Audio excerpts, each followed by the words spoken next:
All right, guys. Welcome to Identity Politics. I'm Kevin DeAnna, and welcome to our usual Thursday live stream. Now, we're at a major crisis here, I think. I think we all agree that it's a pretty interesting time right now. I'd say what's going to happen in the next month or two is pretty much going to determine what's going to happen to the rest of the Trump administration. And what happens to the Trump administration is basically to determine what happens to us in the next couple of years. I don't think it's an exaggeration to say what happens in the next 3 years is basically going to determine everything. That's what we need to talk about today. So we're going to review the overall situation, the things that are happening right now, especially what's going on in Minneapolis. But then we're going to talk about what's going to happen over the next 3 years. And that's where I want to hear from you guys. And that's basically what the point of the show is going to be going forward. Now, since 2015, there's basically been two reasons to support Donald Trump, besides the most obvious one of keeping the left out of power. The first is the idea that he really is different and he's going to save us. And the second, for those who don't buy that, is that he's going to buy us time. You always hear this, right? Like he's going to buy us time. Now, weirdly enough, I'm way more supportive of Trump now than people were in 2020. I think he actually is making a difference right now. I think he actually is doing a pretty good job. But forget that. Say I'm wrong. Really, it's the second one. I mean, we're all watching this. We're all grown-ups. We're all serious, and we all know what we're facing here. Really, it's the second one that we need to be thinking about. He buys us time. People always say this. Well, time for what? And well, time to prepare, time to network, time to organize, fine. But to do what? What exactly is the plan here? This is what we need to be thinking about. And to go back to Trump for a second, what the president can do is in many ways limited by what we can do.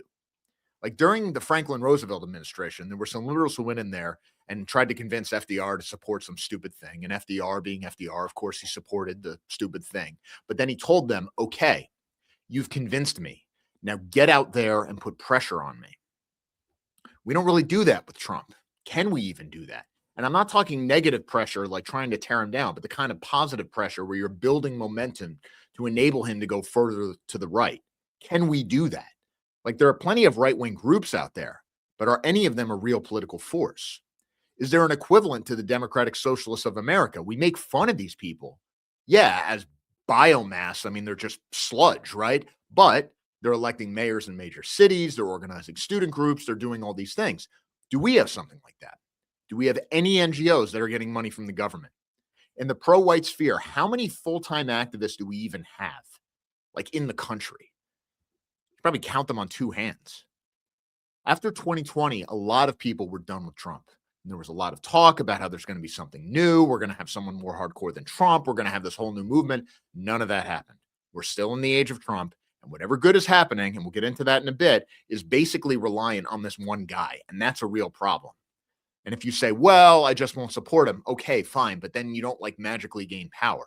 It just means then we're ruled by our overt enemies who then open the borders. The demographics become completely untenable. And then we basically lose the country. And then what's the point of even thinking about this?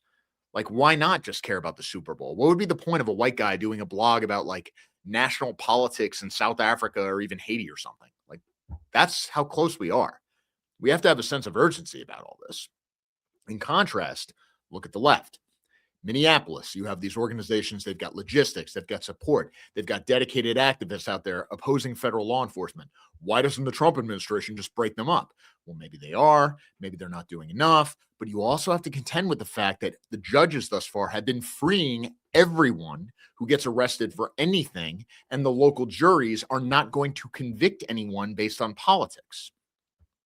This is happening around the country. So you've got that illegal who crashed a car deliberately into an ICE vehicle. He got acquitted. And even things like the shit label threw a sandwich at a Fed in D.C. and they arrested him for that. And everybody was like, ha, ha, ha, you know, these guys are getting punished. Yeah, he got acquitted too. It was probably the best decision he ever made. It's not a question of the law. It's not a question of the will of the administration. It's not a question of who gets arrested. The entire judicial system is basically compromised and basically on the other side. And for those of us who have been in this for a while, it's like, yeah, we know. Peter Brimlow was at the first Trump inauguration. He said, it will come to blood. That was the column he wrote right afterward. And at the time, I was like, Peter, that seems like a bit much. What was his case? You had all the riots in the Capitol that day. That, of course, was the day Richard Spencer got clocked. We all remember that. Nobody was ever held accountable for that. Nobody was ever held accountable for all the property destruction. They all got away with it. The few who were charged, the few who were even arrested, they all got off. 6 were acquitted. 39 had the charges dropped by the government in 2018. This is where we are. So before we talk about like what we can do, and yes, I do think the left is more serious about organization and dedication and using a variety of tactics to feed us and build power. Like we do have to be honest about this. We shouldn't lie. These are not like the Wobblies who were fighting the cops and the National Guard in West Virginia during a coal strike or something. Like these people have never faced real opposition from the state in their entire lives. They've never known a world where they don't enjoy favorable media, friends in government, top-notch legal representation for free, and even a certain amount of freedom to do illegal things in the open with the eyes of the media. So this guy who just got shot, like Alex Pretty, right? Now there's been this fake narrative of like, oh, he was just a nurse and everything else. No, this is how he was acting beforehand. I want to play this video real quick. Look at you!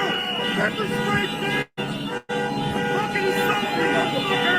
Fucking fuck you guys! Fucking trash! Fucking trash!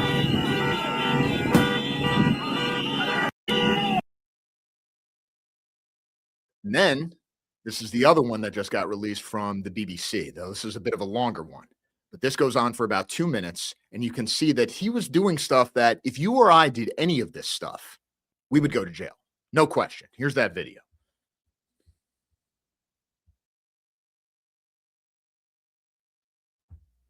In Minneapolis, showing a man who appears to be Alex Pretty interacting with federal immigration agents 11 days before Border Patrol shot and killed him.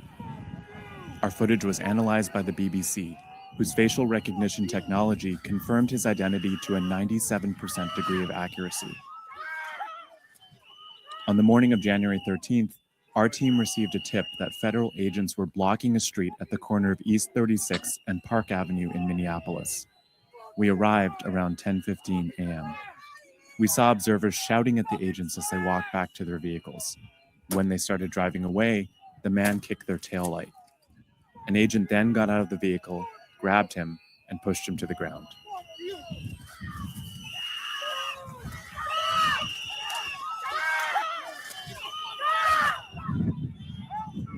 During the altercation, agents fired tear gas and pepper balls into the crowd.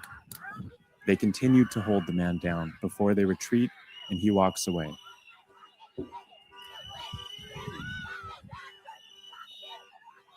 The man in our footage is wearing a similar outfit to what Pretty was wearing on the day he was killed.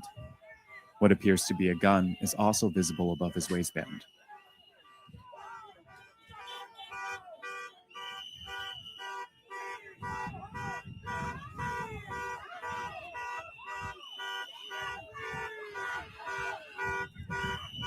I think we can cut it from there. You can get the idea. Let's review.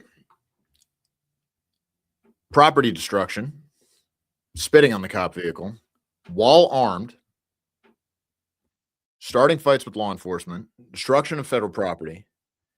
And what happens? They let him go. Now, here's the thing.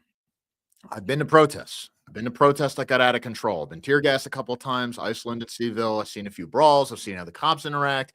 I've been in this movement a long time, writing all these articles and reviews and analysis of all the protests that have ever happened. I read the Heafy report in Charlottesville. I think I'm one of like 5 people in the country who actually read the stupid thing and actually knows what the city was planning.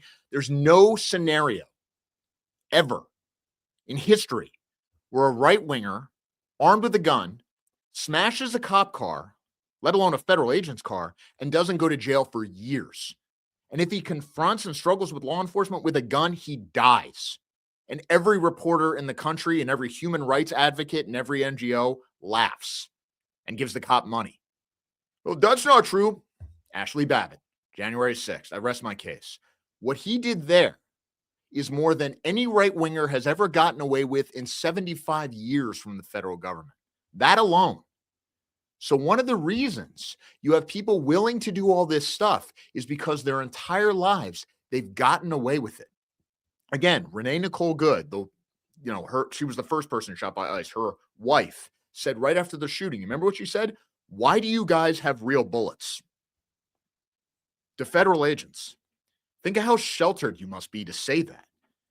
And of course, the media backing for all this. I'm going to play another video real quick. You can't imagine right-wingers getting this kind of gushing coverage for confronting law enforcement. It's just not possible.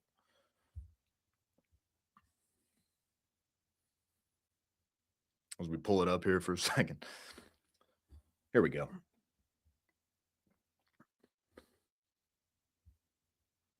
Now notice, this is about, God, you can't even make it up. Here we go.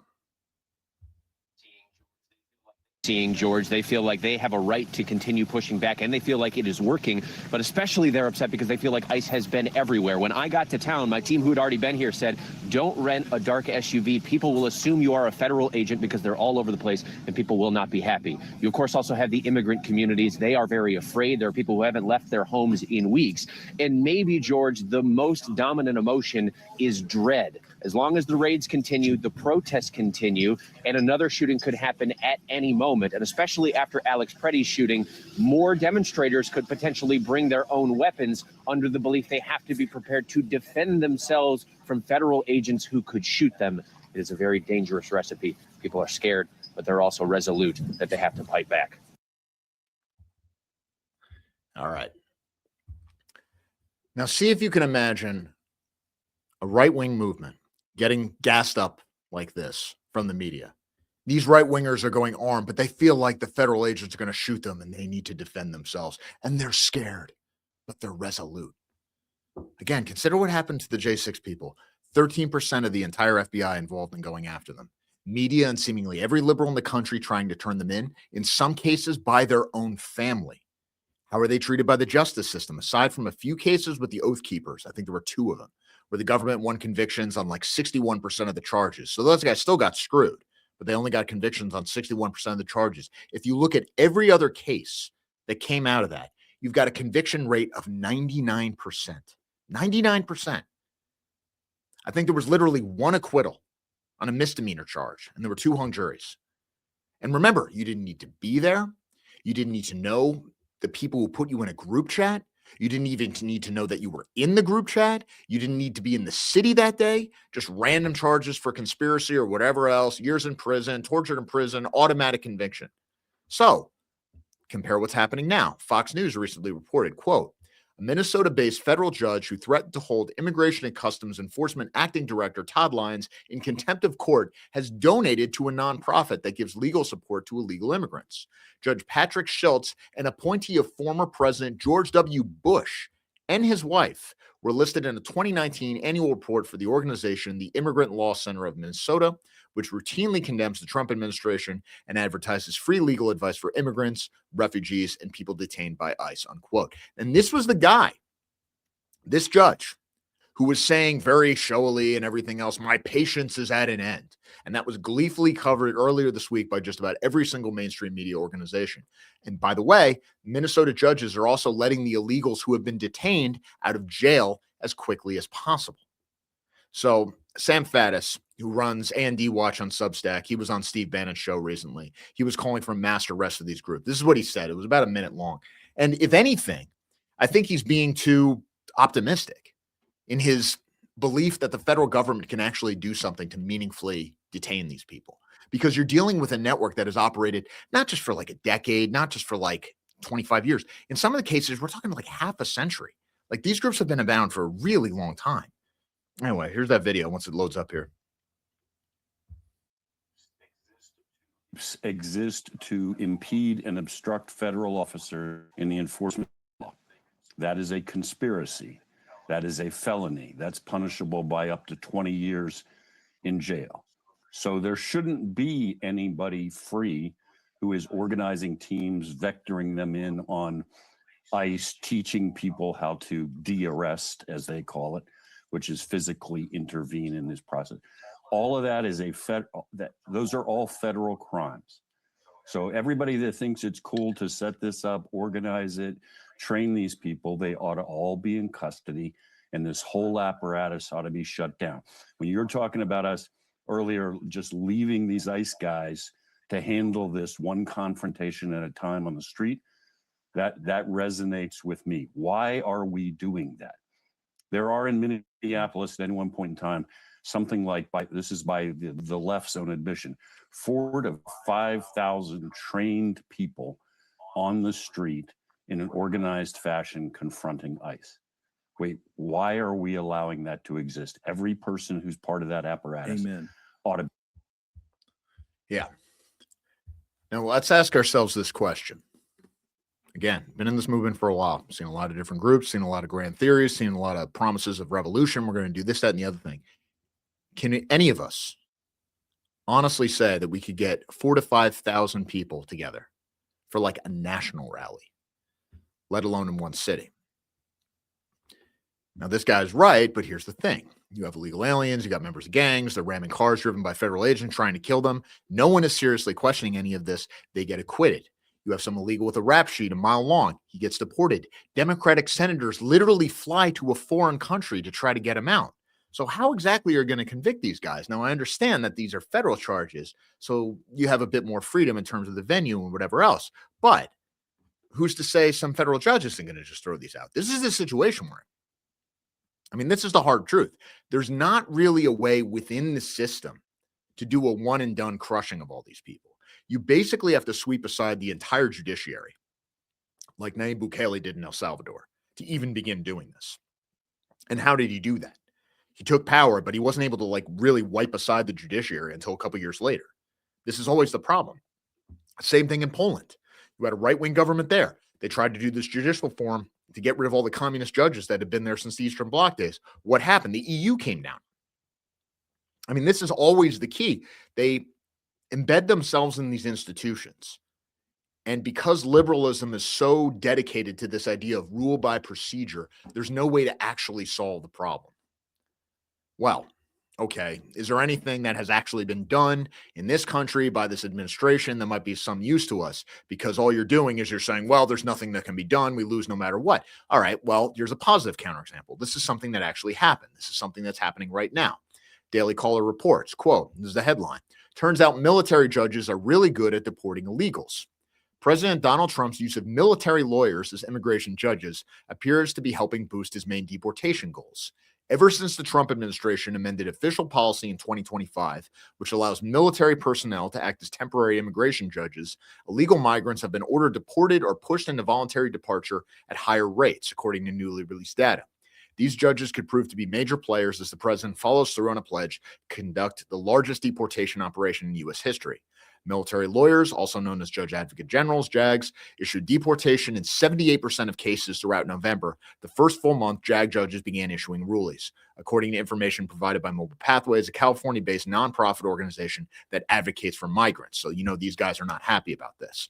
This rate was notably higher than the roughly 62% rate of removal orders handed down by regular immigration judges during the same time period. December data also showed that this trend continued, with 95% of cases heard by a JAG judge ending in departure or removal orders. During the final month of 2025, roughly 54% of foreigners who appeared before a JAG judge were ordered removed, while another 41% ended their case in voluntary departure. In general, foreign nationals are roughly 1.5% less likely to receive relief before a JAG judge. It is highly likely that the temporary immigration judges seconded from the armed forces have lower approval rates because they aren't pursuing an ideological agenda. They're simply reading the relevant statutes and applying them to the facts of their cases in the manner intended by Congress, says Matt O'Brien, Deputy Executive Director of the Federation for American Immigration Reform. That's the group's FAIR. I've worked in immigration reform for a long time. I wrote for VDARE for God knows how many years. FAIR was like one of the moderate groups. FAIR was like a group we used to go after with VDARE, saying like they're too soft. And you know what? I think even they got labeled a hate group by the SPLC. Like, this is how bad the situation is. And how many people were even talking about leaving? This is the last thing from the article here. In President Trump's first year back in office, nearly 3 million illegal aliens have left the U.S. because of the Trump administration's crackdown on illegal immigration, including an estimated 2.2 million self-deportations and more than 675,000 deportations, according to Homeland Security Secretary Kristi Noem. Now, can we trust those figures? A lot of people will be like, well, that's not actually happening. How do you know about the self-deportations? But it's not nothing. And there's a lot of anecdotal evidence that you're starting to see an impact. So, for example, in Los Angeles, they just had this article saying for the first time in living memory, it's a renter's market. You're seeing the rents come down in a city like Los Angeles. Why? Because there aren't as many people anymore. You're getting rid of the illegals, reduces demand. If you're seriously talking about reducing housing prices, you have to talk about mass deportations. So this is something you can do. This is something that's being done right now, but it's not done in this highly satisfying way that's makes us feel good about the optics, where you see like the leftist crush and begging for mercy. It's like, well, we're going to do this technical thing, and that's going to increase the deportation rate by like 14%, but that's how you win. Most of the things that ruin our lives now, in terms of diversity policies, in terms of anti-white discrimination, it doesn't come from the law. It comes from some obscure regulation that some unelected guy did, usually because somebody in a Democratic administration knew they could get away with it. So this is what Trump is doing. And again, it's not nothing. How do we know it's not nothing? The Democrats in Congress are trying to ban it. Adam Schiff was out there saying we need to ban this. They're not real judges. Now, immigration judges in general are not real judges, but they're trying to make them real judges. So that in that way, basically, you're never going to be able to deport these people for the same reason you can't convict any of the people who do crimes. And of course, the media is seizing on this. Why does the media suddenly care about this obscure bureaucratic thing? Because they understand it has consequences. So the Los Angeles Times just ran this article saying, oh, we need real judges. It's about the rule of law. Everything's perverting justice. Well, who wrote this article? Somebody named Karen Musallo. Who's that? Law professor and founding director of the Center for Gender and Refugee Studies at UC Law San Francisco, also lead co-author of Refugee Law and Policy, a comparative and international approach. Yeah, what do you think her agenda is? There's another magazine, Jurist, same argument. Oh, we need judges. Oh, we can't let the military do this kind of thing. Who wrote it? Some guy who's the founding chief prosecutor of the UN Special Court for Sierra Leone. So now they're going like, actually, it's a violation of international law. Actually, it's something akin to a war crime. You've got the military operating on American soil. It's a violation of posse comitatus. Like, this is what they're going for. And this is how militant they are, even against these kind of obscure regulations. This is what we're dealing with. Now, before we get into what we need to be preparing for to fight all this, let's return to Minneapolis real quick. Now, the status quo is that Tom Homan went up there, and he's saying that there's progress with local officials, and they met with these people, and supposedly they're actually getting somewhere with this. So he goes up there. Today, he holds a press conference, and he says, I met with Keith Ellison. God help us. We'll get into Keith Ellison in a second. And I met with all these officials, and there were all these disagreements, but we all agree that we want the criminals off the streets. So here's Tom Homan.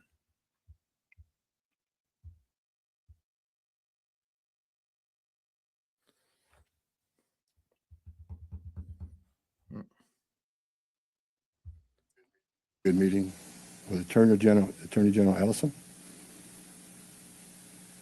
And he has clarified for me that county jails may notify ICE of the release dates of criminal public safety risks so ICE can take custody of them upon the release from the jail.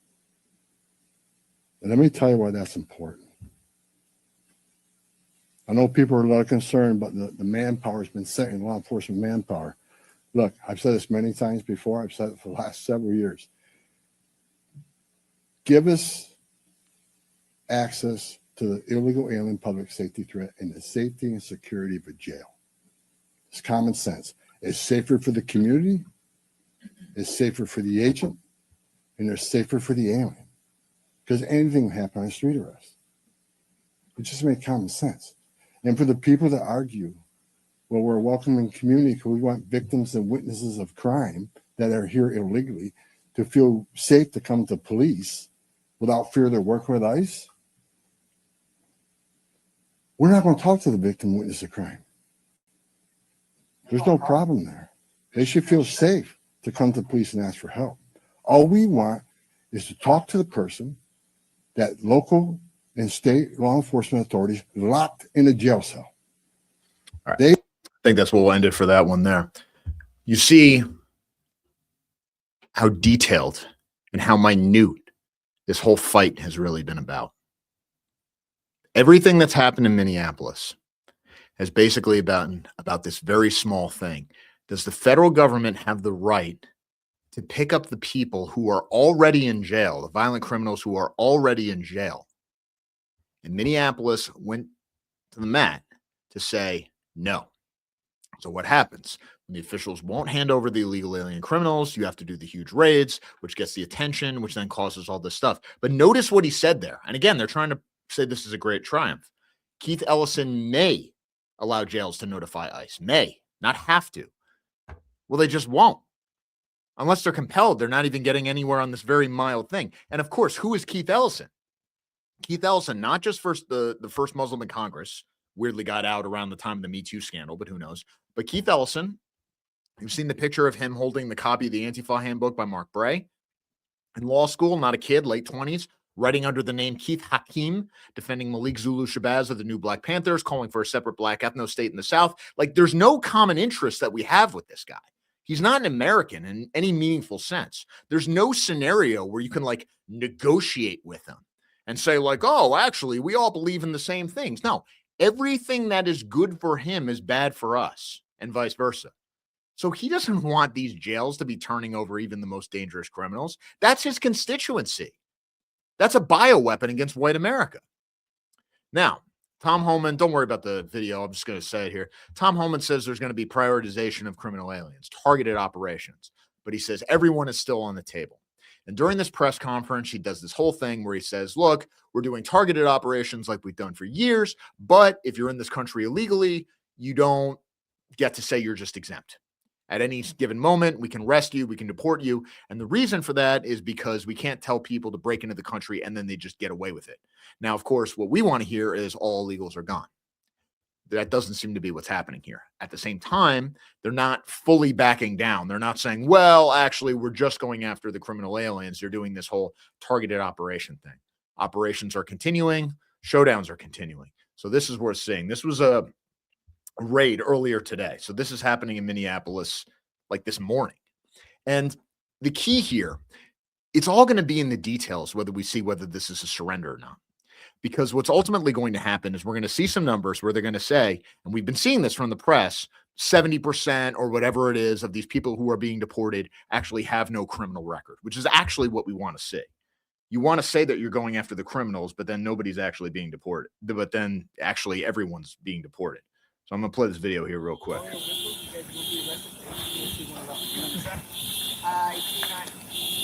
that is not true. Yeah, don't be impeding our operations. You're following a No, you're not following I've a lived here all my life. I know how to drive in the snow. That is not true. Do not impede. I am not You can impeding. peacefully protest all you That is want. what we are doing. Do what We are you want. observing your actions, So sir. you don't need to be freaking impeding us. We are not impeding. We are observing your No, actions. you're not observing. That way we can tell if they are legal and you will be held up for your actions, sir. Everything we do by the Constitution. That is not true. Title 8 enforcement. Absolutely not. Just because you don't like our laws doesn't mean that we can't enforce them. You are not enforcing our laws, sir. Anything you can blame Biden is you let millions of people in. That is so uninformed. I love that. And there's something kind of funny about the idea that you have federal law enforcement arguing policy with these people. Now, maybe that's not the best idea. You've got these guys in law enforcement arguing policy with these shit-lib protesters and saying, well, Biden let in all these millions of people. And she goes, well, that's actually, and she pauses for a second because, I mean, she knows that's true. She just supports it and says, that's so uninformed. But here's the critical thing. And this is where we start getting into what we really need to be talking about in terms of what the future holds. You now have this large, armed, well-funded organization that is part of the state, which for all intents and purposes is explicitly on the right. It has to be on the right because the left is committed, really defined by the idea that everyone in the world has the right to come to the United States. They can't back down on this. Now, is Minneapolis a defeat or victory for the president? What's weird is basically you have both sides claiming not victory, but defeat. Because on the right, if you go on X right now, everyone's, oh, Trump utterly betrayed us, fell for it again award, no mass deportations. On the left, Walz and Frey backed down. They caved to Homan. The state and local police are guarding ICE and arresting protesters, which is true. Basically turned on the very people who were confronting the feds. Now, my take is I think the latter is probably closer to the truth because the questions are these. Are the raids still continuing in Minneapolis? Yes. Are the state and local PD essentially protecting ICE? Yes. Question is this. Is the sanctuary city policy over? I don't know yet. It's too early to say. But you are seeing the local police like arresting these people. So this was, I believe, last night. And frankly, I think the left-wing protesters seem demoralized. They are not used to their own local officials basically turning on them. So let's see if we can pull this real quick. Actually, it's not even worth getting into. Let's just go back to it. What I want to talk about is, I think, where we're going from here. Because right now, the leftists are not getting some mass movement. The late night hosts and the celebrities are doing their performative millennial cursing to show that they're really serious. You've got college kids with useless majors and school kids who go to schools that are like 97% non-white and have 2 kids passing, standard tests and doing the walkouts, but nobody cares. Nobody cares about any of this kind of stuff. We're not getting 2020 again. Orrin McIntyre wrote a column about this, and I think he's right. And he said, if conservative politicians and commentators can control their impulse to surrender like spineless cowards for a few weeks, the moment will pass and immigration law will be enforced. Don't worry about the video. There's all you can find it online. All these shit libs giving themselves aneurysms and going nuts. There's no reason to even engage with this kind of stuff. This is not going to be May 1968. This is not going to be 2020. What people are concerned about is the Super Bowl. The broader question is how the left is going to deal with what is basically the first institutional threat that they have faced within the government in our entire lives, and that's ICE. And there are 2 demands on the left right now. One, and if you look at all the left-wing influencers and all these types of people, they're all rallying for this. They want to defund ICE right now. Now, you need Republicans to go along with this, but is that so crazy? You already have Rand Paul going on TV news to congratulate himself for being against the movement. You have Lisa Murkowski out of Alaska calling for resignations. You have Tom Tillis, North Carolina Republican, who's worked for cheap labor his entire life. He's retiring, so he doesn't have to disguise his contempt for his voters anymore. He's demanding Stephen Miller be fired. Are they going to get ICE defunded? Probably not. But I wouldn't be surprised to see more Republicans showing weakness. Keep in mind, you just had Representative Lawler out of New York writing in the New York Times, which you're not going to do if you're trying to talk to conservatives about how we need amnesty. This is Republicans. They never give up on this. Doesn't matter who's president. They were doing this under Bush, too. Of course, the difference then was Bush was pushing for it, and we still managed to beat it. But you're not going to get that in the short term if you're on the left. You're not going to see ICE defunded in the next session, even if they shut down the government. But what could happen in the long term is them talking about Nuremberg trials, people going to jail working for ICE, saying, oh, actually, these are crimes against humanity. Well, are these just random left-wing activists talking about this? Is it just people on the street? No. So this is a Zoom call with Larry Krasner, who is the DA of Philadelphia. And he's probably one of the more influential guys in terms of where the Democratic Party is going. Actually, this is the press conference that he did. So here's Larry Krasner, Democrat DA of Philadelphia. If we can get this thing to play more quickly. There we go. Nazis, that's what they are. In a country of 350 million, we outnumber them. If we have to hunt you down the way they hunted down Nazis for decades, we will find your identities. We will find you. We will achieve justice. And now, who is this guy? What is his record? If you know anything about the DA of Philadelphia, and of course he's getting adoring coverage from the media of all this, he's one of these DAs who got elected on the program that we're not going to punish crime. Like it used to be DAs were tough on crime. They don't do this anymore. What he does, because he knows what his constituents want, is he gives people like rapists and murderers and all these other people a slap on the wrist. But what does he want as far as ICE goes? He wants to hunt them down. He wants to unmask them. He wants to get justice. Justice for what? They want to say that enforcing the law, let alone following orders, but enforcing the laws that are already on the books, that itself is a crime. And here's the thing. Woke are more correct than the mainstream.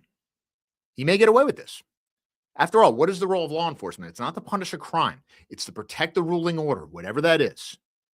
Like if you protect property, you're presupposing property should be protected because property is somehow legitimate, that property is not in fact theft. Like there are certain ideological presuppositions that go into the legal system. If you arrest somebody for robbery or assault, you're presupposing that people are actually responsible for doing that. You're presupposing that it's a bad thing. Because other people might say, well, this is actually society's fault. Or actually, this is a justified strike against the privileged in the name of equality. And you say, well, that's crazy. Well, yeah, when we were a first world country, we could take all these things for granted. When we were a white country, in other words, saying first world country, we could take all these things for granted. When we were civilized, which is more a function of our ruling class, we could take all these things for granted. We're none of these things now. So now what does the DA do? He defends criminals. He works to punish people who stand even slightly against demographic transformation. That's what the system is. It's already that way up there. It could be the whole country. 250th anniversary of America's coming up. The Declaration of Independence was in Philadelphia. Can we even call it an American city in any meaningful sense? This is where we're at. And there's a lot of discussion about like whether we can defend the federal government, like doing all these things, even having ICE, like, oh, they're building this system and it's going to be used against us someday. No. Here's a rule of politics. Whatever the law, whatever the arrangements of power, the maximum amount of power is always going to be used. Always, always, always. There's no situation where power just lays there and isn't used. Only power checks power. Precedent is not a thing. There's nothing in the Constitution that allows the government to shut down your business if you don't have enough of the former slaves in. But here we are. You can do that. Why? Because people with power will it. And that's all that matters. It doesn't matter what it says. Laws, institutions, bureaucracies, these are just tools. They can be used for anything. Yeah, there are certain incentives you may pre-select for certain types, like ICE, I would say, but they can go either way. I mean, consider DHS. DHS initially, when it was first started after 9/11, they said, well, it's being used against Muslims. And to some extent, that was happening for a little while. They were spying on people. They were going into these mosques. It didn't last very long. I used to know this guy, Philip Haney. He worked for the Department of Homeland Security. And he wrote a book talking about how political correctness in DHS took over everything and made it so that DHS basically turned against its original mission and actually started covering for terrorism rather than fighting it. And he was writing this big expose. Got on Fox News, did all these things. And then he was writing another book where he said I'm going to name names and do all this stuff. And then he ended up committing suicide in 2020 after he said he was going to write that second book. Now, who knows, right? Life is weird. But the point is, these sorts of powerful bureaucracies can be turned to whatever end you want. And there are powerful interests who are willing to do whatever it takes to make sure these things happen. Now look at DHS. In this war of position that's taking place in the federal government, you will notice that HSI, which is part of DHS, is handling a lot of these investigations that the Trump administration wants. Why? Because clearly they trust them more than they trust the FBI. And the FBI, they're still trying to clear house.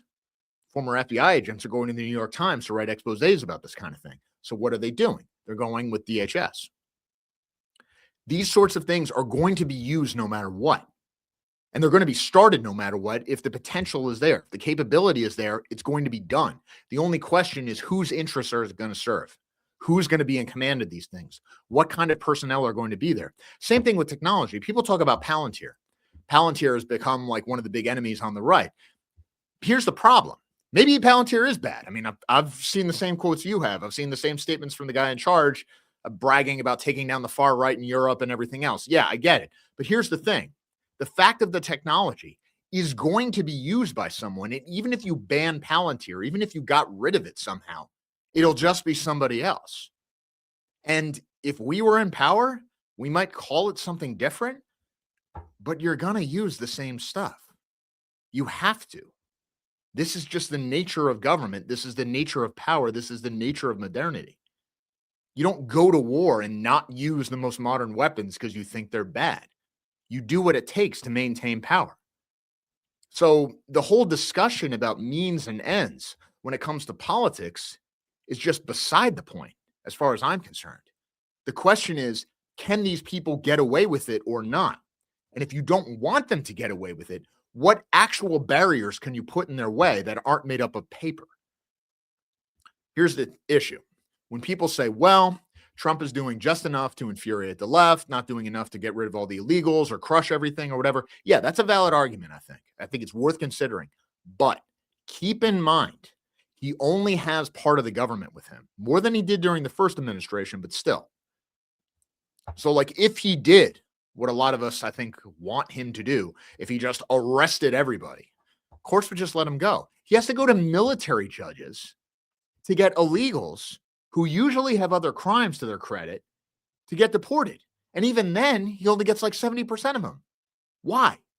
If you've ever done anything with immigration and you've talked to anybody in the bureaucracy, you know there's a saying, the process doesn't end until the immigrant wins. In terms of debanking the illegals, Eric Prince talked about this the other day. Eric Prince was the private military contractor who started Blackwater. Yeah, we should do that. Yeah, Eric Prince should have gotten that contract that he promised to get all the illegals out. But here's the issue. 75% of illegals use fake social security numbers, which means it's going to be hard to hold the businesses accountable because the owners have a valid excuse that they didn't know this guy was illegal. So how do you get around that? Oh, why don't we just have mandatory e-verify? Okay, well, you need Congress. Congress is not going to pass it. They're not going to pass official English. They're not going to impeach judges. Why? Because most of the Republicans are there marking time so they can get a job in the private sector as a lobbyist or whatever. Watch what Tom Tillis ends up doing in North Carolina. If you remember Eric Cantor, Republican congressman in Virginia, one of the young guns that were always talking up, he ended up getting voted out mostly after immigration, and he got a job with an investment bank. Like, these people land on their feet. This is who they are. This is who the GOP is. In contrast, look at somebody like Keith Ellison and notice that he has no problem openly aligning with Antifa. None whatsoever. It's all one thing. Whether somebody's in the street, whether somebody's in office, it's one movement. So whatever Trump is doing, even this little bit, and you can say, yeah, it's not enough. Yeah, just about anything is not enough. But even this little bit is meeting ferocious resistance from within. Because we're basically trying to recapture the state after having lost it since, like, what? The New Deal, with a few exceptions during the Cold War. People say, well, this campaign of retribution is going to be awful when they come back in. Yeah, you're right. It will be. It will be unlimited. It will target everyone. But it doesn't matter what Trump does or doesn't do. I mean, crush these people, yeah. But unless he's able to wipe them out, where these people are just like a memory, this is going to come if they recapture power. It doesn't matter if he gets them mad through his policies. It certainly doesn't matter now. It doesn't matter at day one. If he literally did nothing on immigration, if he literally gave amnesty to everyone, they would still go nuts. We're still going to get the same reaction. They will go after everyone who worked for ICE. They will go after everyone who worked for the administration. What happened in 2020 is nothing compared to what's coming. But it's not really that it's going to be limited to these guys and then nothing else. What you're going to see is they're going to say, well, and this narrative is already there in the press. It's already there among academics. It's already there among Democrats. We need a second Reconstruction. We need to solve the conditions that made MAGA possible. After all, what was the biggest problem with Reconstruction? It didn't go far enough. We didn't hang all the Confederate officers. We didn't seize all the property. We didn't put like Thaddeus Stevens in charge. This is where their head's at. What will you see? You'll see mass non-white immigration to make it electorally non-viable to ever elect somebody like Trump again. You'll see more supervision of things like homeschooling and online media. You'll see more disarmament here in Virginia. They're going to pass a law which overnight is going to turn most gun owners in the state into criminals, guilty of a class 1 misdemeanor. At the same time, they lessen penalties for armed robbery. Why? Because it's a question of who and whom. They do not share your values. All they know is that you're an enemy. So this is where we're at. And to some extent, I'm just impatient of people going after Trump saying, well, he's not doing enough. He's not doing enough. The terrifying thing is that I think this may be the golden age just because what comes after is going to be so much worse. And the real problem is that within the system, he may not be able to do very much unless he's literally willing to start a revolution. You know, the Trump administration hasn't actually violated a single one of these courts that has told him he's not allowed to do stuff. Even in the cases where like, oh, the Trump administration broke a quarter. If you look into it in the details, they didn't really. He's got that picture of Andrew Jackson in the Oval Office. He hasn't actually done anything Jacksonian yet. But the question is this, let's say he does. What then? You think the Republicans won't join in an effort to impeach him? You think that he'll lose even more support? I mean, keep in mind, according to the polls you're looking at, people can't handle what's going on now with immigration. All the podcast bros turned on Trump. You had Joe Rogan out there being like, well, I don't want the guy who's mowing the lawn to get deported. Well, then you're not serious. And then we don't get to have a country. This is the situation we're in. I'm not going to lie to you that one guy from the top can just snap his fingers and everything's going to be fine. It's going to be a much harder fight than that. And ultimately, what I'm afraid of is that there's not a way to solve it within the system. So what we need to do is we need to build power such that when an opportunity does come, when the system does break, which I would think it will, or we can use the levers that we still have within the system to increase the pressure, which I think to some extent the Trump administration is doing, enforcing these conflicts, we can actually get something done. I mean, these are the realities. Only power checks power. The Constitution will not protect you. We'll probably have a Supreme Court that's conservative for a little while, but they're probably going to pack it. And that'll be the end of it. I'm a little nervous about being in Virginia with how this state's going, which sucks, but that's going to be coming to more and more places. So what do we got to do? Now, people will say, well, you got to join a group. Okay, there are a lot of groups out there that I like. We had Thomas Rousseau of Patriot Front here in the studio the other day. We've had numerous people from the Old Glory Club. There's active clubs. There's groups that may not be openly political, but if you're working for a common interest built around a common identity and you're trying to increase shared resources, that's political. Like, yeah, obviously people need to tribe up, but here's the thing. You've already been told that, right?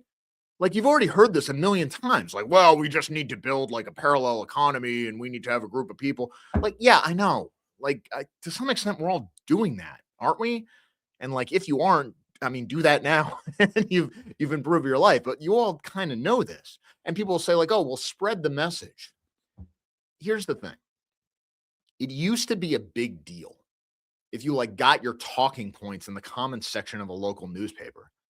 I had Tim Murdoch on here the other day, just a couple days ago. You remember him, like the mantra, anti-racist is anti-white, all this kind of stuff. I mean, this was something that was like fringe 15 years ago. And now it's everywhere. Elon Musk will like retweet it. When we had alternativeright.com, it was a big deal. If like some normal conservative pundit mentioned you, just to insult you, just be like, oh, this guy's a disgusting fascist. But you're like, wow, he noticed. We're making a difference. Now you got the president of the United States saying, like, there's white genocide in South Africa. And we're like, yeah. He's signal boosted by the wealthiest man in the world. And we're like, whatever. And to some extent, like saying whatever is actually correct. Yeah, you need to do education. Yeah, it never really ends. But you know what? It's not that people don't know. Like, the political divide really is separating into pro-white and anti-white, which has always been the objective. That's where you need to get to. And yeah, we need to keep doing that. But the real question at this point is power and political organization. Like, education has to be linked to a political effort. If people agree with you, but they don't do anything, or if they agree with you and then do stupid things, what's the point of education? Why do any of this? Any serious political effort is about the seizure of power, disrupting state power when it's against you, putting obstacles in the way, and taking it when you can. I mean, I think the closest thing that we're in terms of our situation is basically like the Bolsheviks. I mean, that's really where we're at, in the sense that if you look at the pre-World War, the book I'm reading now is called 1913. It's about the world that existed before the Great War. If you think about how great Western civilization used to be, the values it was based on, it's radicalizing because you realize you're not weird for thinking the values of our time are perverse. Like, you're not out of step with humanity. Actually, the world is wrong. Like, things are not supposed to be this way. But more than that, think about what it was like to be a real leftist back then. Like, the cops are against you, your papers get shut down, occasionally you get killed. But even then, they had guys in parliaments, and they were revolutionary in a way that nobody is now. Like, they would openly say things like, the only way we get to where we want is through violence. The only way we get to where we want is through a violent revolution where we replace the ruling class. And even then, even with that kind of rhetoric, even with that kind of strategy, they had something within the system. Now, I know what leftists do is not necessarily what we should do or what we can do. I know times are different, but I think to be a right winger, to be pro-white in the year of our Lord 2026, is basically like being a Bolshevik in 1900. It's all against you. Movement's divided. Everybody hates each other over all these theories. And, on one hand, it just doesn't look like we're getting anywhere. But at the same time, like, you can see the potential. Like, if you take a step back, you can see the wave building. Like, we are getting somewhere. But the next step has to be taken. I submit that the theory is kind of done. And we have to be thinking in terms of organization and what we're actually trying to achieve here. What I'm suggesting here is that all of us together start thinking about this in terms of a 3-year plan. We got midterms this year. We got the presidential election in 2028. Oh, well, electoral systems and electoral politics doesn't matter to us. Okay, yeah, but it's going to fucking matter if the government decides to take your bank account, to shut down your website, to shut down Rumble, to shut down X, to throw Elon Musk in jail for spreading hate speech, to implement something like UK or EU or Australian hate speech laws. I mean, we've had guys from Australia on here. Look what they're doing to our comrades down there. Look what happened to Joel Davis. Oh, well, I'm not as extreme as Joel Davis. Well, okay, great, but maybe you should be. But even if you're not, they're still going to throw you in jail too. Like, this only ends one way. And I say this as somebody who's not particularly radical. I'm probably more friendly to conventional Republican and conservative politics than you guys because of my experience. I've always been a proponent as be as extreme as possible in theory and as pragmatic as possible in terms of political action. But the point is to get the latter closer to the former. Like, you do the pragmatic stuff because you want things to be more extreme. And being extreme right now is not a bad thing, because what's really extreme is the situation we live in now, where our entire race and our entire civilization is on the brink of dispossession and extinction within our lifetimes. Like, it's that dire. And the extinction event, in terms of the United States, by which I mean the ability to openly operate, could be 2028. If I'm wrong, then I'm wrong. Good. I'd love to be wrong about this. But if I'm right, we better have something ready before then. Now, I'm not saying I know who's going to win or lose in 2028. It's too far away. But we need to be aware that this is a very real danger coming for all of us. So what does this mean? First, on a personal level, and we've already kind of talked about this, but it's still worth saying, you've got this one shot. Like, these 3 years, this is where you really have to lock in and not just like build skills and make money or whatever else. But you got to secure hard assets in an area where it's going to be harder for them to take away. I'm not saying bug out to El Salvador or Dubai or something like that, but if you're in LA, New York, deep blue city, deep blue state, maybe you got to start wondering what the world's going to look like when they start getting through wealth taxes, state and local reparations plans, things like that. This is not extreme. This is something that's already being talked about. This is something that will happen. It will absolutely happen in some areas of the country within a couple of years. They can just take stuff, and you need to be preparing for that. Second thing, on a local politics level, and maybe this means relocating, we have to start thinking about having some sort of structure within the system that can be kind of a home base and a meaningful obstacle to what's coming for us. When things looked really bad in 2021, I wrote this, I think it was around then. I wrote this whole thing about secession within the states or even between states, and that's something we really should start paying attention to again. The Greater Idaho Project is probably the most important example, but frankly, here in Virginia, I think some of the western counties might need to re-examine the idea of joining West Virginia. That's not as fringe as it sounds. The West Virginia governor endorsed this plan a couple years ago, as did most of the legislature there. And frankly, given how radical what's happening in Virginia is, I think a lot of people are going to start paying attention to that again. And the third thing, and this is probably the most important, be it a caucus, be it a Congress, be it a PAC, be it some kind of a pressure group, we have to have something that is an explicit political force for white Americans. We have to get to the point where it's not just anti-white, but actually being pro-white, because that's the critical thing that we've never been able to do.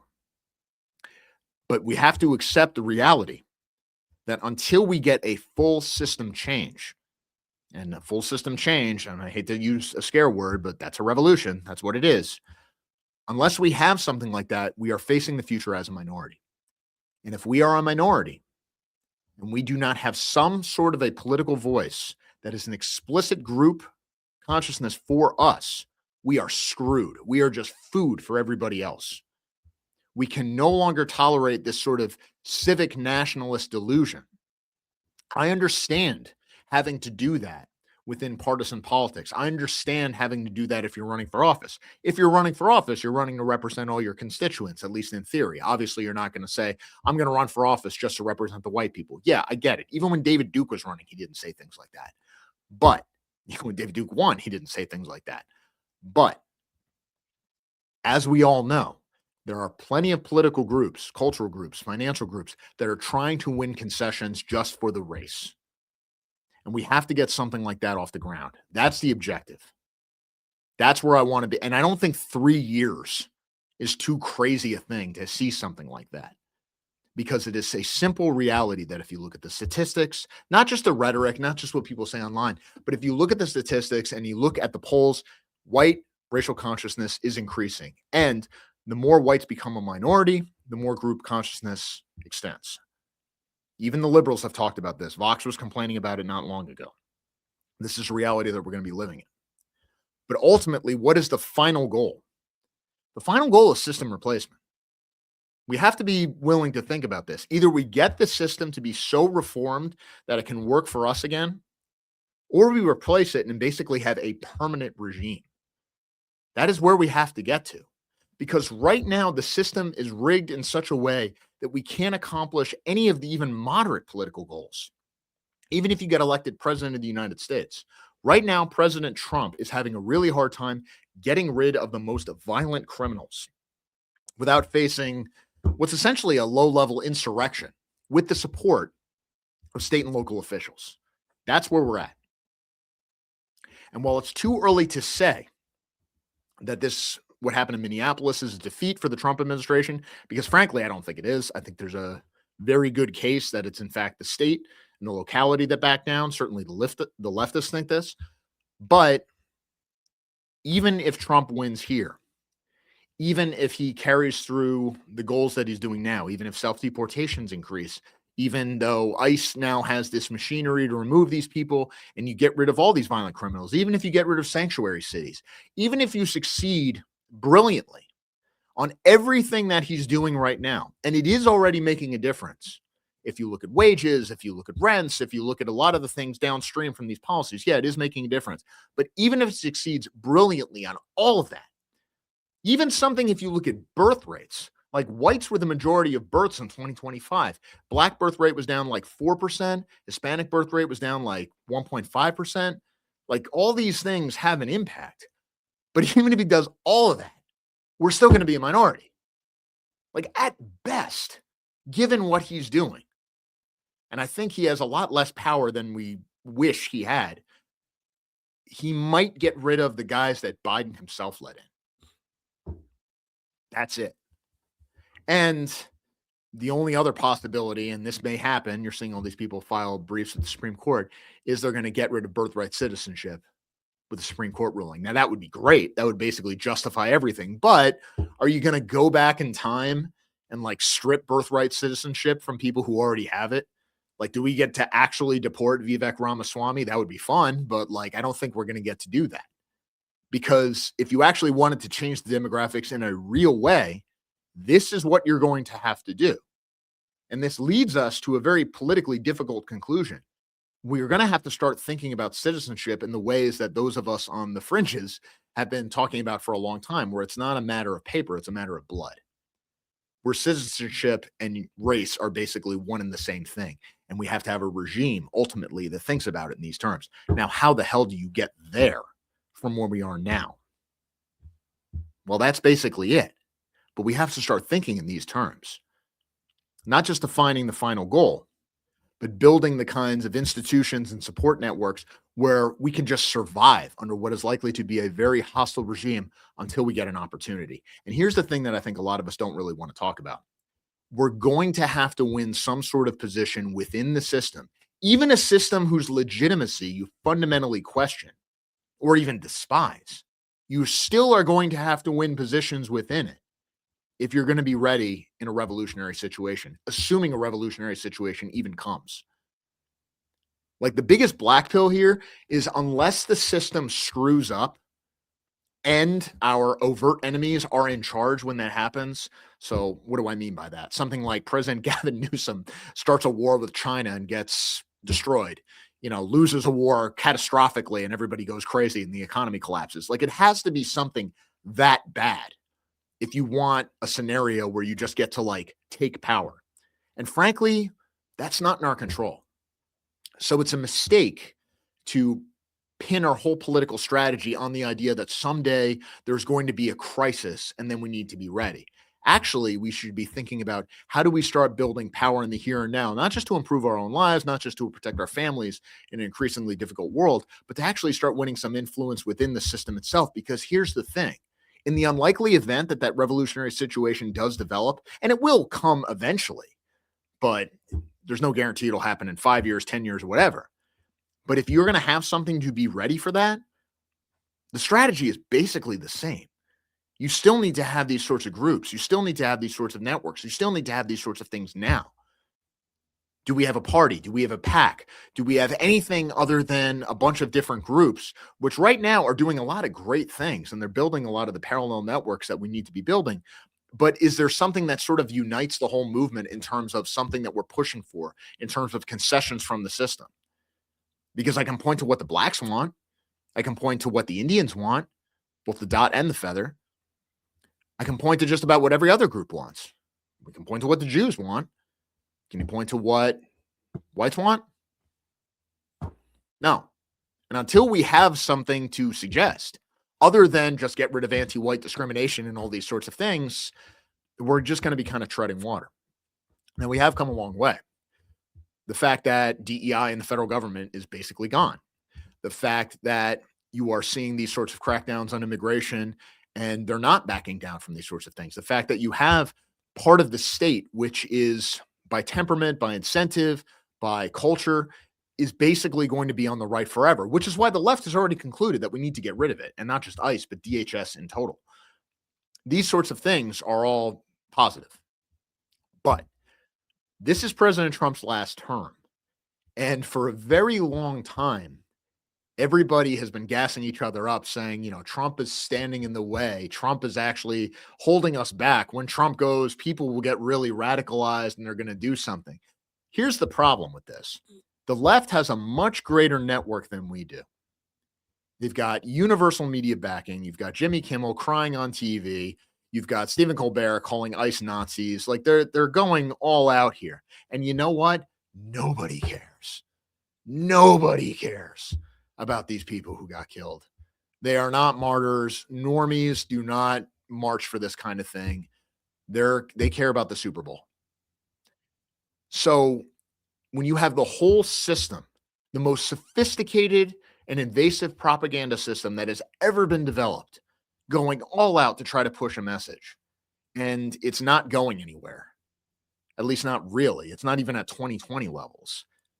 What chance do we have to radicalize the masses if things get really bad, especially when our ability to convey our message is probably going to be cracked down on very, very hard in 2028? We'll be facing, best case scenario, something like a British or Australian situation. Like, that's the reality. Instead of thinking about we're going to suffer these catastrophic defeats and then somehow magically we get a mass movement and win, maybe we should be thinking in terms of what are the small victories we can build on to have a sustainable movement? How do we keep people involved in this kind of thing? How do we get over the usual problem, which I've seen over and over and over again, where these people come in, they've just got red pilled, they overdose on the red pills, and they come in all radical and lecturing everybody how they're not going far enough, and then in 6 months they quit. And if you're lucky, they don't switch over to the other side. This is what we're talking about here. How do we build something sustainable to win concessions in the here and now? Because my belief is that the way you get to where you ultimately want to go is with small victories now. Originally, I was in, call it the proto-alt-right, where we basically were just sort of like passing around essays and writing on these obscure websites and talking about all these like vanguard ideas and everything else. And everybody meant it, but it was just discussion, right? It was just abstractions. And at this point, I'm just done with it. Like, abstractions are fine. They can be a little entertaining, but if it doesn't lead to real action in the here and now, like, what good is it? This isn't a talking shop. We're not writing like fantasy novels or something. We're in a deadly serious fight, and politics has become existential. And when the alt-right came along, the original idea was that this was going to be the vanguard of the type of movement that coalesced behind Trump and keep pushing that forward. And I know a lot of people have turned on Trump, and I know a lot of people are skeptical of him, and I know a lot of people don't even like the base that made up MAGA, the white base, the white masses who are on the right. But frankly, I do. That's where I stand. And I think that we have a mass movement and a mass constituency in a way that we didn't before. But what we don't have is a plan to get them from A to B.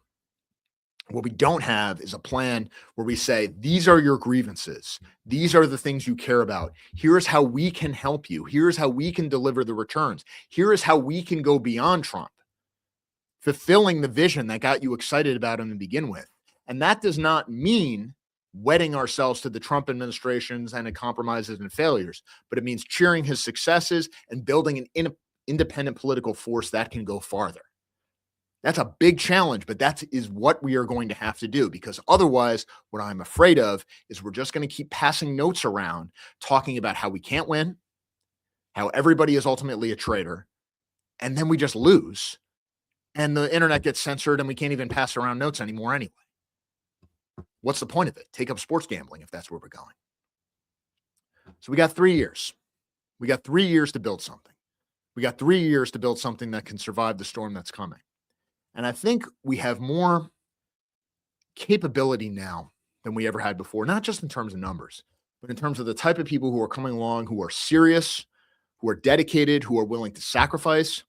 And I know everybody has their grievances, and I know everybody has infighting, but frankly, that's always going to exist. That was true on the left too, before World War I, and they still managed to pull off the revolution. I see no reason we can't do the same thing, but it's something we're going to have to do together.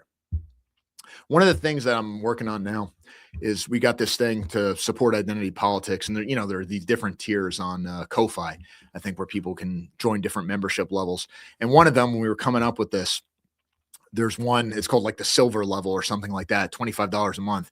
And I do these audio things. And originally I was like, well, just kind of come in and do sort of an episode. But basically, the audio things have been kind of my revolutionary strategy sessions. I mean, this is basically, I kind of come in here and go over my notes, and then I just say, all right, this is the situation. This is where we need to be doing stuff. This is sort of the inner party briefing. That's kind of where I want everybody to be on board with. The idea that we're at least discussing these sorts of things in a realistic way. People who aren't just doing this for entertainment or to be titillated, but like, no, I'm in, I'm buying in, and we're going to try to get somewhere. And the idea is that 6 months from now, a year from now, it's not like, oh, we got more hits. Oh, did you see Elon retweeted whatever? No, I don't care about education so much. The idea that we're actually building something in the here and now, the idea that your life is actually being changed by this movement for the better. That's where we need to get to. That's kind of where I want the whole purpose of the show to be, as something that is part of a larger movement that is serious about winning. And I think the one thing, and I know I've got a repetition as a black pillar, but I'll end with a white pill. The one thing I will say about the movement now, and yes, I know there's a lot of slop out there. And yes, I know there's a lot of, this just has become entertainment and people dooming online and whatever else. But I think the number of serious people who actually want to win, who are realistic about our chances, and who have a vision of where we're trying to go is greater now than it was 15 years ago. Not just in terms of numbers, but in terms of quality. Because we've all been through it to some extent. And the things that we say now, and the things that we talk about, the discussions that we have, the groups we start, the protests we get involved in, these things matter in the way that haven't mattered before. And the other thing is, I know there are some non-Americans watching this. We all share the same fate here. And I know this is something that maybe I'm a little different than a lot of people, but I think of myself more as a white person and as somebody of the West than necessarily as an American. I'm an American, yeah, and this is where I can do the most good. But fundamentally, I have more in common with my people in Europe, in Australia, in Canada, in South Africa, than I do with a black American. I'm a white man before I'm an American. Maybe that's not the best political message. I'm not going to run for office here with a message like that anytime soon. But I think to be a revolutionary requires you to have a certain amount of doublethink. You need to be realistic about where the masses are. You need to be realistic about how you can connect to them and their grievances, how you can give something to the constituency that you're trying to win over to your side, but at the same time, to have the ultimate vision of who you are and where you're going and the principles that you're ultimately fighting for. So that's where I'm at, and that's where I want you guys to be with me. And with that, I think we're all set here, and hopefully we have some comments. Yeah. And I'm going to drink the rest of this white monster. It's going to be awesome. Before you start reading comments, we got a couple super chats. All right. And don't forget to thank Kaiser Prawn for our first white super membership. Why don't I do that right now before we even get into it? Kaiser Prime, wherever you are, man. We had on Ko-Fi, we've got a level membership called White, which is obviously the best color. White. We really should call it, missed opportunity. We should have called it the White. Maybe we'll change it. But the White level of membership is $250 a month. And Kaiser Prime is supporting us at that level. And you are the first one. So this one's for you, man. I really appreciate it. I can't tell you how much I appreciate it. Mm-hmm. All right, first super chat, Yvonne626 says, I just want to say that the new Australian anti-NSN, anti-free speech law should be getting more attention in the U.S. It's the most blatant exploitation of Jew death to suppress a disfavored group. Ominous. Can everybody hear from when you're saying out there? Or do you want me to read them? Well, those ones didn't show up there, so that's why I read them. Oh, okay. You can summarize it. Yeah. Well, I think we need to read them explicitly. Probably should set up a mic so you can do this kind of thing.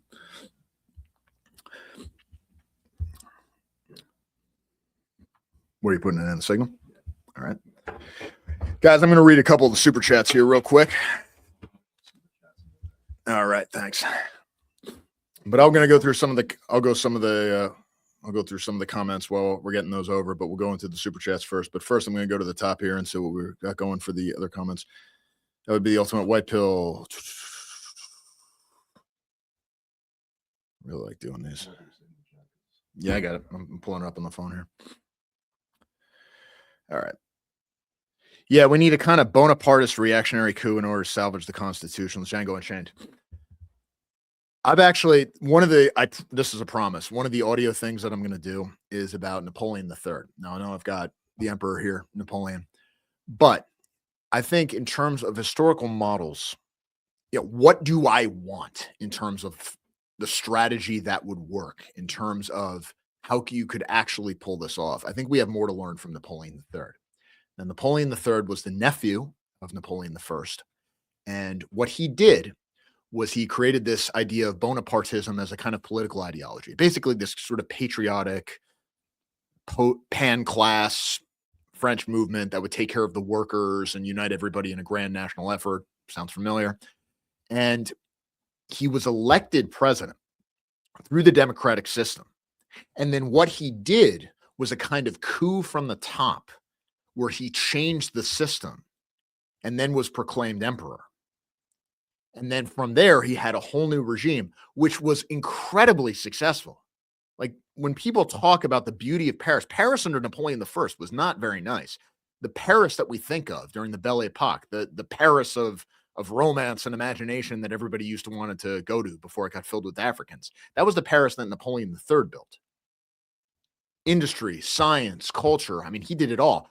The one thing he did wrong, of course, was he decided it would be a good idea to declare war on Prussia and inadvertently united Germany and created the German Empire, and that was the end of him. But, other than that, Mrs. Lincoln, how did you like the play? Napoleon III is kind of the model for, if I was writing some sort of fantasy scenario where Trump actually pulls it off, it would basically be that. It would be a coup from the top. You have something within the system, and then you carry out a regime change from within that allows you to carry through the reforms that you need. But of course, what's the trick there? He managed to get elected president first. That's where the problem, isn't it? Let's go through these super chats real quick, and then we'll go through the comments. But of course, somebody quoting Napoleon III, how could I not, immediately? Okay, first super chat. I just want to say, this is from Yvonne626. I just want to say that the new Australian anti-NSN, anti-free speech, this is what we've talked about for some time, should be getting more attention in the U.S. Absolutely. It's the most blatant exploitation of Jew death to suppress a defavored group. Ominous. It is absolutely true that what is happening in Australia is going to be coming to the United States in 2028. The First Amendment is not going to stop any of this. And I think they'll just pack the court to get more Justice Ketanji Brown Jackson's or whatever her name is to reinterpret it. And the way they could do it, of course, I mean, this is the key with that Australian law. It's not just that you get to declare radical groups and then just imprison everyone. I mean, look what happened to Joel. But it's the idea of how subjective the law is. you can punish people for causing fear, but there doesn't have to actually be any fear caused. It's just like, well, there might be harm. And I think this is the way they get around the First Amendment. They won't ever get rid of it per se. But what they'll say is, well, actually, you're causing emotional harm, so therefore you can be sued, or therefore you can have protective custody, or therefore freedom of speech does not mean freedom of reach, and therefore it can't be online. That's the kind of thing they'll be going at. BMAC MDNJ supporter $20 for the White Monster Fund. Oh yeah, well, you can never have too many of these. I got 2 of the tall boys I got to get through tonight.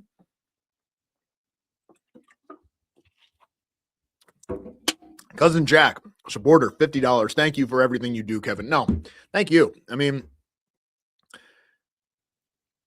I should have done this a long time ago, but I can't do this without you guys.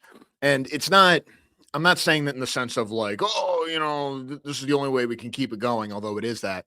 But it's more that I don't want to just be screaming into the ether, I feel like I kind of was doing that in 2007, 2008, early on writing.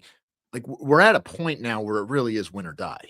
And I think we all, me, you, everyone needs to get very serious about the stakes here. It doesn't mean we can't have fun. Doesn't mean we can't enjoy our lives, but we got to be happy warriors. And the stakes are extinction. I mean, we have comrades overseas who are in jail. We know some people, obviously, even though I would say it's a slightly different movement, but you think of what happened to people who went to the J6 protest. I mean, that's coming for all of us. And you look at the sorts of laws that are being passed in places like New York City, or even here in Virginia, the state of Washington and Lee and Jefferson. There's no automatic fix from the Constitution or American principles or all these sorts of things. And I know you want me to tell you like, well, they're bribed. Well, they're controlled. Well, actually, it's a foreign government or whatever else. I've spent a lot of time in conservative politics, spent a lot of time in Republican politics back in the day. Know a bunch of people who, I've seen, Speaker of the House, John Boehner, drunk off his ass at the Monocle in DC and this sort of thing. Like I've mingled with all these people, and I think I know how they think. The older Republicans, it really is stupidity. It'd be so much easier if they were just bribed. It'd be so much easier if they were just controlled. You have no idea how blinkered they are. They really are that stupid. Now that's becoming less true, but when you see these statements on the Hill about immigration, especially from these older Republicans, like they're that dumb. And insofar as there's a control mechanism, it's donations. I mean, I think somebody like Ted Cruz, that probably explains it more than anything. It's just money. And obviously, if we're talking money, well, who gives the money? Who's the paymaster here? Yeah. But even if you could somehow get them in a room alone and it's not bugged, and you could like, look, you can level with me, Ted. Like, what do you think's going on here? What's actually going? They really believe what they're saying, which is horrifying. There was this thing years and years and years ago. And again, how much do you know from watching somebody at a speech? Who knows? But a girlfriend at the time was working on the Hill, and she takes me and goes, she says, come with me to the Capitol. And we go and we see a speech by the president. This is President George W. Bush. And I'm pretty close, to the president, and he's talking. And it was like kind of a private thing. And the president is reading his speech, and he's just, and you remember what it was like with George W. Bush, if you're old. It was terrifying because at any moment he could say anything. Like just start spouting total gibberish or something. And he's going through the motions and everything else. And then he gets to Iraq and he starts saying how wonderful it is that they're voting and how wonderful it is that we're spreading democracy there. And he looks up from his notes and he's speaking off the cuff, and there's like actual life in his eyes, and he's waving his arms around and talking. And I had the horrifying realization that he really believes this shit, insofar as you can tell anything. Because this was the only thing he really seemed to be invested in. The rest was just words, but he really believed this shit about like spreading democracy, which is to me is much worse than the idea that he was just controlled by a foreign government or something. You can fight treason. How do you fight stupidity? I mean, that's like the problem on the American right. Are there any other super chats? All right, let's go to the top here. Actually, I guess we should go to the bottom.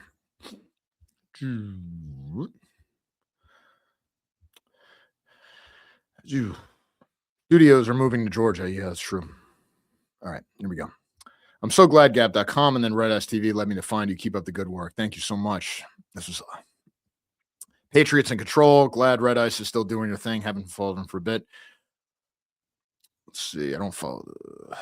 It was the fuck around of times. It was the find out of times. I like that. It's straight baffling that you can beat up an LEO vehicle like that and not get absolutely murked. No, they can.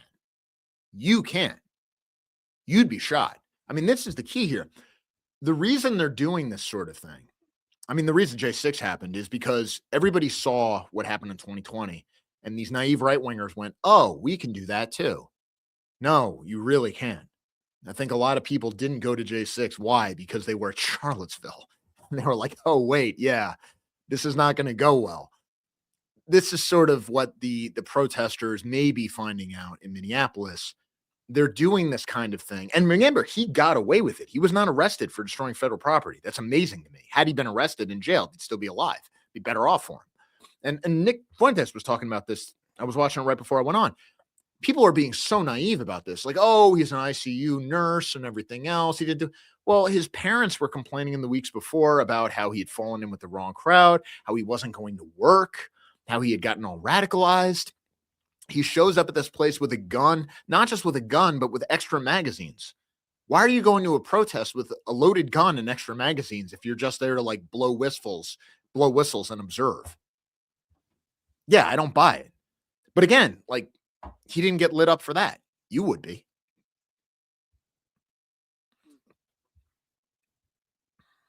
What else we got? He died. That's so Somali daycares can live. Yes, that's exactly right. If he had been arrested and punished much earlier, he'd still be alive. Yep.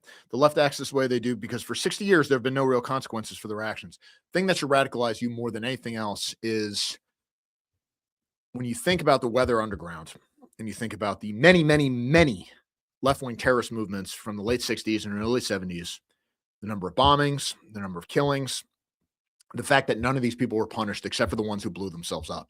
And when those groups of Weather Underground guys built that bomb and blew themselves up, that single act was more positive change than the American conservative movement has managed to accomplish in its entire history. Like the guys who didn't blow themselves up all became PhDs in education and stuff, and they're the ones telling the teachers how to educate your kids. And they all have six-figure salaries and tenure and will never have to work a day in their lives. That's what it is to be a campus radical. Now, I don't even know what the equivalent would be. I mean, just take a step back and think about it. This will be a clip that will get me in trouble, but I'm just saying anyway. It would be like if somebody was in the order with like Bob Matthews or something and shot a bunch of people and got arrested and then got pardoned by the Reagan administration and then became like a highly influential history teacher at a college in Oregon or something.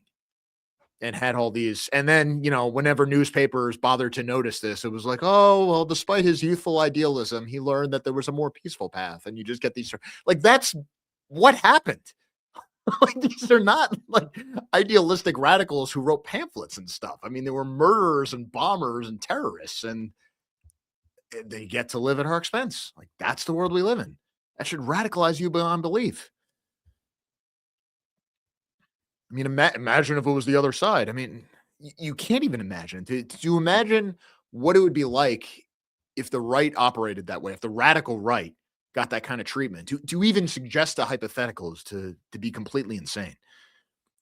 Boomer teachers and priests in the 80s convinced work-minded Gen Xers that protests meant something. For the boomers, it usually meant banging easy hippie chicks. Yeah, well, that's not the world we live in now. I imagine it's a bit of a resource issue, plus local and state governments are not complying, not excusing it, but they have to focus on illegals. This is a broader thing. I'll probably do an episode on this at some point, because here's the issue with mass deportations. This is what everybody talks about, right? You know, why isn't the Trump administration doing mass deportation? There's no way to get around it. The reason they don't want to do mass deportations, I think, are twofold. One, the polls, and they do have to care about the polls, if you say, do you want to get rid of all illegals? Depending on the poll you look at, you might get a slim majority say yes. If you say, do you want to get rid of criminals, deport criminals who are illegals? I should say criminals in addition to being illegal. You get like 80%. So you can imagine the White House strategy session where they're like, obviously we should just focus on this, get the most bang for the buck. And obviously there's not necessarily a contradiction between this and mass deportations in the sense that you're focusing on these things.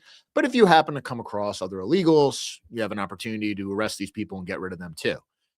But what you need to do is you need to have state and local governments go along with this in order to deport these people without it being a big thing. And I think the Trump administration thought they could pick a fight here. And I think they underestimated the reaction of the left, and they underestimated the willingness of the media to cover for this kind of thing. Because do not fool yourself here. Like, what these people are demonstrating for is to make sure that rapists and child molesters and murderers and drug dealers are allowed to operate in public. That's what those two people died for. That is the reality. They did not die for friendly gardener Jose to operate peacefully and live a better life in America. They died to defend some of the worst people on the planet so they can victimize other Americans. And if you told that to them, to their face, if you say that to the protesters out there now, it will make zero impact whatsoever. They do not care. To them, it is so shining and holy that America be filled with as many non-whites as possible, that there's no negotiation possible. And they believe in that more than most Christians believe in God. I mean, hell, look what the Catholic Church just did in Spain. 500,000 illegals legalized through the church lobbying. What do they really worship? That cop that shot Babbitt had a history of work issues, one where he left his loaded firearm in a Capitol building bathroom. Yes, he did. VDare.com was one of the few that talked about this. How did that work out for VDare? Arrest a goofy white who's released hours later and spend hours dealing with or go after illegals. That's the dilemma ICE is facing. These LARPing angels don't even have the excuse of being indoors for 6 weeks. The irony is, and I mean that in the true sense of the words, when the opposite of the expected outcome happens. Hey, Kevin, any advice for someone living in South America where the Supreme Court basically arrests everyone on the right and one judge runs the whole country? Well, it's not all of South America, but I think I know what country you're talking about. I assume you mean Brazil. If I were in Brazil, first thing I would do is, and this kind of goes to what I was talking about with the state thing, I would move to the south of Brazil where all the Germans lived, and incidentally is the best part of Brazil to go to. And there was a separatist movement for some time there where I think you could see something like that start building momentum because there's a turn to the right in Latin America that's very promising in terms of Argentina, in terms of what's happening in Chile, and of course what's happening in Central America, not just Bukele and El Salvador, but also what just happened in Honduras. And we'll see what happens in Venezuela. And obviously, Colombia and Cuba are on the chopping block too.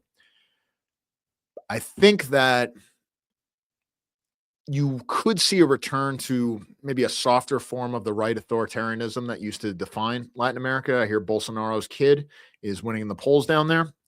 But what was Bolsonaro's great mistake? Fishing in the Rubicon, right? I mean, he did this kind of half-ass coup that didn't go anywhere, and then he like went to KFC or something. Like, it wasn't, you got to go all the way. But if I was in Brazil, I would go to the south.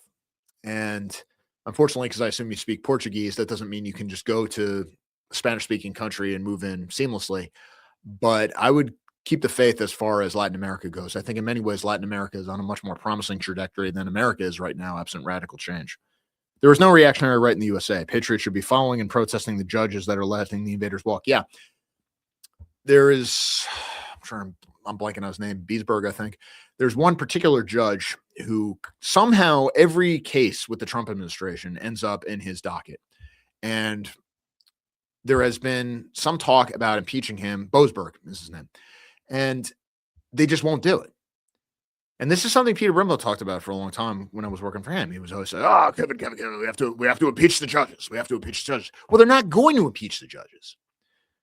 I mean, impeachment is the one weapon that the legislature has over the judiciary. It's the check in the Constitution, but we don't think of it as a check. We think of it as a kind of pseudo-criminal thing. So people don't want to use it.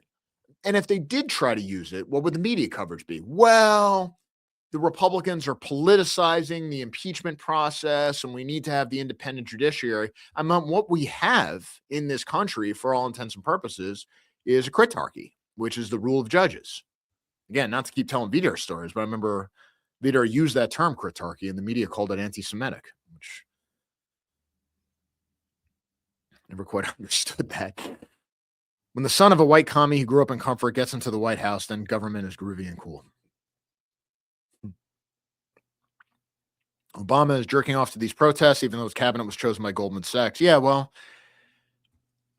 notice some of the class discussion surrounding ICE. I mean, this is a comment you've seen quite a bit, that the dumbest people killed the best of us. I heard some liberal say this, that the people in ICE are the dumbest people in the high school, or the people who couldn't get into college, or the people who don't read and all this kind of stuff, whereas these protesters are so sophisticated and smart and everything else. Now, that's not really true of the bottom level gutter snipe Antifa, but I mean, we're just talking like crust punks here, really. But certainly true of some of the middle class people who are protesting, upper middle class. But what does it mean to be upper middle class in modern America? You're getting money profiting off the existing system. And what does that mean? You're administering programs that keep the nons fed. You're administering programs that provide resources from the white working class and give it to non-whites. You're working for the government. You're working for an NGO. You're working for academia. You're working in healthcare management. You're working in one of these fake email jobs that is basically, as we learned during COVID, is totally fake. And like our society doesn't suffer at all if it goes away. When you see these strikes, for example, they had a general strike in Minneapolis. You've got the strike at the university. The problem with this whole strike strategy, the whole idea of a general strike back in the day was, we, the workers, are going to have a general strike and shut down society. So the ruling class is going to have to give us whatever we want. But these people don't produce anything. We're not talking like coal miners and steel workers, useful people, things that make stuff. If all the HR employees go on strike, like our society gets better and like we don't get nagged and you can actually get work done. Like, I hope they go on strike. I hope they go on strike forever. Like, if all these institutions were shuttered, we would just be better off. Some guy named Cremu on the X Substack has replaced all Scientific American. Yes, he's doing excellent work. Our elites have skin suited our institution, so real intelligence is on X. There are some very interesting stuff that I think I'm going to talk about next week with the New York Times in terms of coverage of race. You may have seen this article where there's a data set that the federal government has about genetics and human biodiversity. And the New York Times is outraged that the wrong people got access to it and used it for a study that came to politically incorrect conclusions about the reality of race. At the same time, you may have noticed this other article where they said, oh, blacks die earlier than whites. This is due to stress and inflammation, which is due to racism. Now, that seems like a pretty ridiculous conclusion, especially considering that Hispanics and Asians live longer than whites. But again, if all you have is a hammer, everything is a nail. If your society is built on the assumption, as ours is, that any possible discrepancy between groups is the fault of white racism, well, then, yeah, why do blacks die earlier than whites? The only possible explanation could be white racism. Why do Hispanics live longer? The same thing with the discussion about infant mortality not too many years ago. To your point about gathering thousands of conservatives, I wonder if conservatives are concerned about gathering in states where they not only have to worry about unsubsidized local government, but left protesters. Yeah, especially since Charlottesville, I think the idea that you're just going to get sicked by left-wing protesters and the police aren't going to do anything is a real worry. I mean, look at those protests in Australia there where you had people getting stabbed, their flags stolen, the cops are sitting right there. They don't care. One of the end goals is to turn the U.S. with a Brazil-style, critarchy. The end goal is to turn the U.S. into a government of judges. Even when conservatives are orderly and the cause is pretty uncontroversial, they have more to lose. That's exactly right.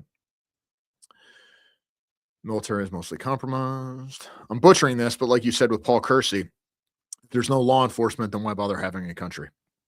Yeah. We need something along the lines of the military coup that brought de Gaulle to power in 1958 and gave him special powers to amend the Constitution. The interesting thing about that coup, a lot of the guys who did that coup thought that de Gaulle was going to be a nationalist who would save Algeria. Now, I've changed my mind on Algeria. I used to think that de Gaulle was right to abandon Algeria because he did it for racial reasons that I think we would agree with. But it didn't make a difference. And ultimately, the Algerians came to France anyway. It would have been better to hang on to it.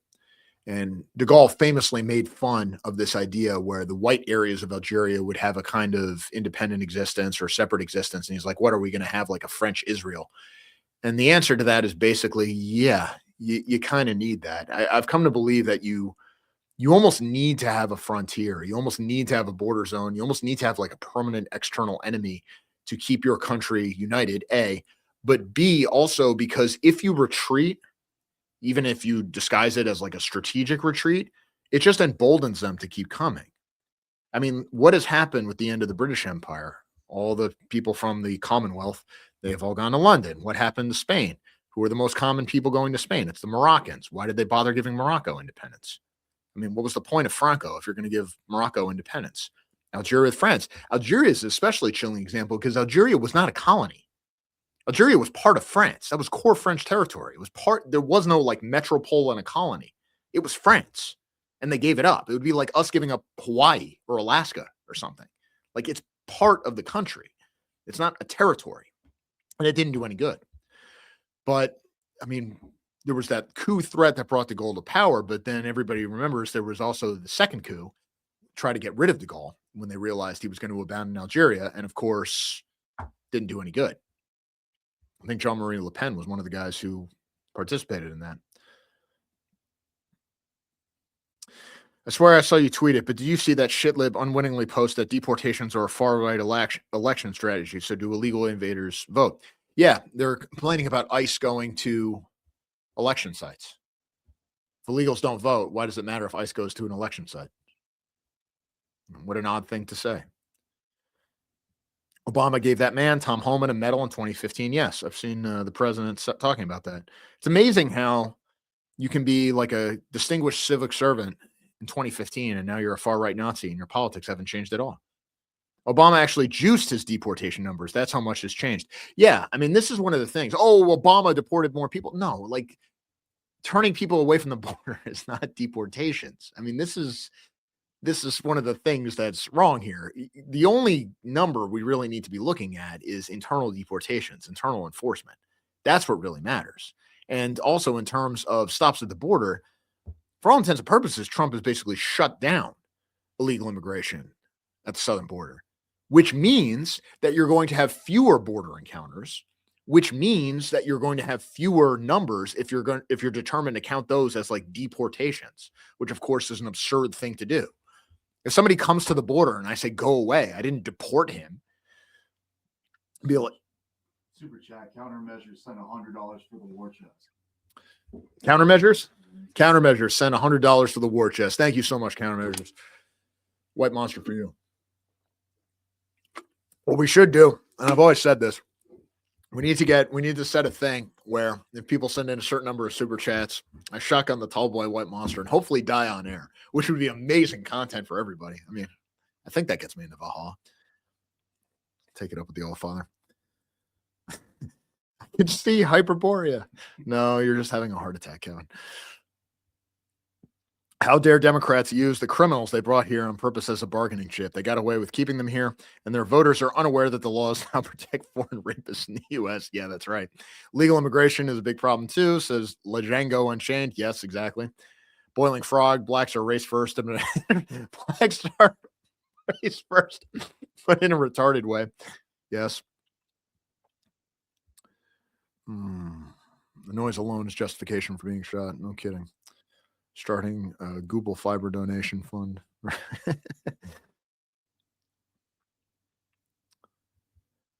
couple of short comments. We're working our way down. Ilan Omar just called for prosecuting Stephen Miller, saying he's a copycat of the Nazis and that he's trying to copy their cruelty. I mean, this, of course, is the grand problem. Tomorrow, by the way, I'm doing a bonus episode for people who subscribe at the gold level, I think, for the Ko-Fi. And it's going to be about that show about Mussolini, Son of the Century, which the book and the show. And This, of course, is the funny thing about when people throw around terms like fascism and all this kind of stuff. You had Ethan Hawke at some Hollywood thing being like, oh, as an actor, I'm afraid to speak my mind. Like, you're speaking to the press right now. Like, I don't give a shit what Ethan Hawke has to say, and yet the media is telling me your political thoughts. Like, none of these people, Jimmy Kimmel is like, oh, it was a great year for fascism, and he's saying this to an audience in London on TV. Like, none of these people have ever had to worry about censoring themselves. You could say the most outrageous things about anybody in the administration all the time. So, like, clearly you're not living under fascism. I think Hassan Piker is like, oh, fascism. If we had fascism, I wouldn't have to deal with a retarded Turk in my country. Like, this is straightforward stuff. And he'd also be arrested for like electrocuting dogs because the fascists care about animal abuse. But if we had, and this is true of Trump generally, if he was what they say he is, we just wouldn't have any problems, would we? I mean, the nice thing about this is maybe it's a cry wolf thing. By saying it all the time, they're going to bring into being that which would they fear, like somebody who can actually do these sorts of things. Now, again, I don't think Trump by inclination is an authoritarian or a fascist or something like that. I mean, he's very moderate when you really look at his politics. He hasn't changed in a long time. He's essentially a Clinton Democrat. But Bill Clinton was like a radical on immigration. If you look at today's Democratic Party, and you can find addresses from the Oval Office where he's like, yeah, obviously illegal immigrants need to go home. Well, that's common sense. Why would anybody be against that? Yeah, no kidding. Mainstream politics are Jew through and through. The left thinks Nazis are the worst, and so does the right. Republicans would be more accurate. Are they even right wing? Fundamentally, all American politics is a variation of liberalism. I mean, it's baked into the cake, so to speak. But I don't know. I think Republicans are still on the right, and they're moving in a certain direction because even liberalism has a right and left wing, right?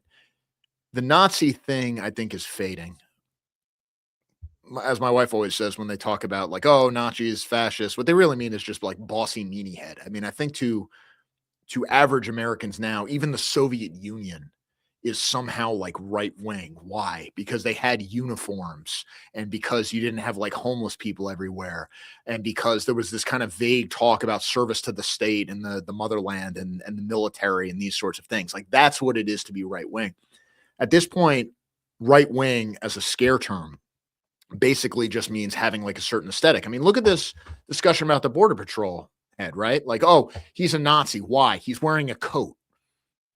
Like, Nazism is when you wear a coat. Like, all right.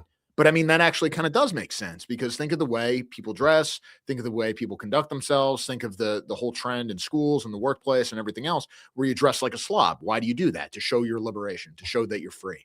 What are you free to be? You're free to be degenerate. And that's the only freedom you have.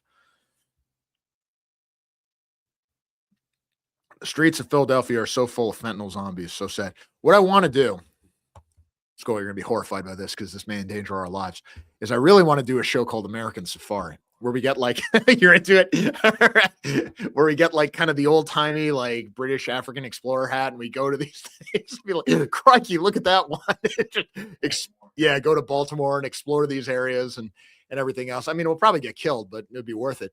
But there's something just so pathetic about the state of our cities. I mean, again, Trump said we will about him, but the idea of sending federal troops to DC, which has already made a big difference, and to all these other cities like Memphis, which made a huge difference in red states where he's allowed to do these things, like, this obviously makes sense.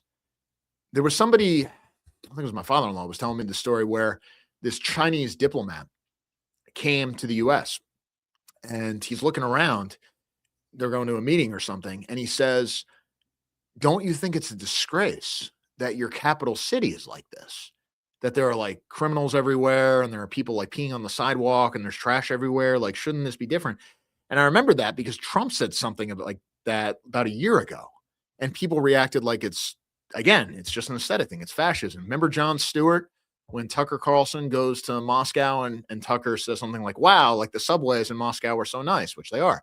And Jon Stewart's like, no, like the homeless guys in the trash are like the blessing of liberty. It's like, one, we don't actually have any liberty compared to what Americans used to be able to take for granted. And two, what kind of a blessing is this? Just get rid of it. Now, if this be authoritarianism, make the most of it. Democrats are becoming an explicitly anti-white party. Yeah, that's what defines it. I mean, oh, I'm beyond right and left. No, I'm on the right. This is why. Right is defined by being not anti-white. The left is anti-white. That's it. That's what American politics is now. Well, actually, I've got a super secret ideology. Yeah, okay, but whatever. Nobody cares. Palantir built a spider to crawl Medicaid rolls to help DHS. Yes, they did. FBI, CIA, DHS, DOD. How many damn government agencies does it take to protect America? A lot. I mean, these things build on themselves. Jefferson said it's the natural tendency of freedom to decline and government to gain ground. What did Reagan say? I think the closest thing to immortality is a government program. I mean, you're not going to get rid of these things. And even the Democrats who are talking about getting rid of ICE, I would expect it just gets repurposed. I mean, maybe you can get rid of ICE if they win the next election, because they could be like, well, everybody who just got hired is corrupted by collaborating with the previous administration. But if it lasts 10 years, it'll be there forever. Defund TSA, make airlines pay for their own security. It's not even security, though. I mean, like, TSA doesn't do anything. And if you look at Minneapolis, it's all Somalis. I mean, even these things have become like an ethnic hiring cartel. Eric Cantor and Paul Ryan, BFFs. Yeah, young guns. People remember Eric Cantor. Working our way through. Usually elderly or children, Social Security numbers are the stolen ones, sometimes deceased. That's what illegals use. Bought by a middleman after a data breach. Yep, that's exactly right. Yeah, I think Ilan Smollett, says Ben Ozark, got sprayed with a spoonful of salad dressing. You saw this thing? It's so petty, I didn't even talk about it. But she apparently, like, some guy, like, sprayed her for something. And, of course, the media is, oh, she's such a great martyr. It was, like, literally apple cider vinegar. Like, I don't know what's going on here, but I can't imagine, like, haha, I'm going to get myself arrested attacking a politician with a harmless substance that people drink.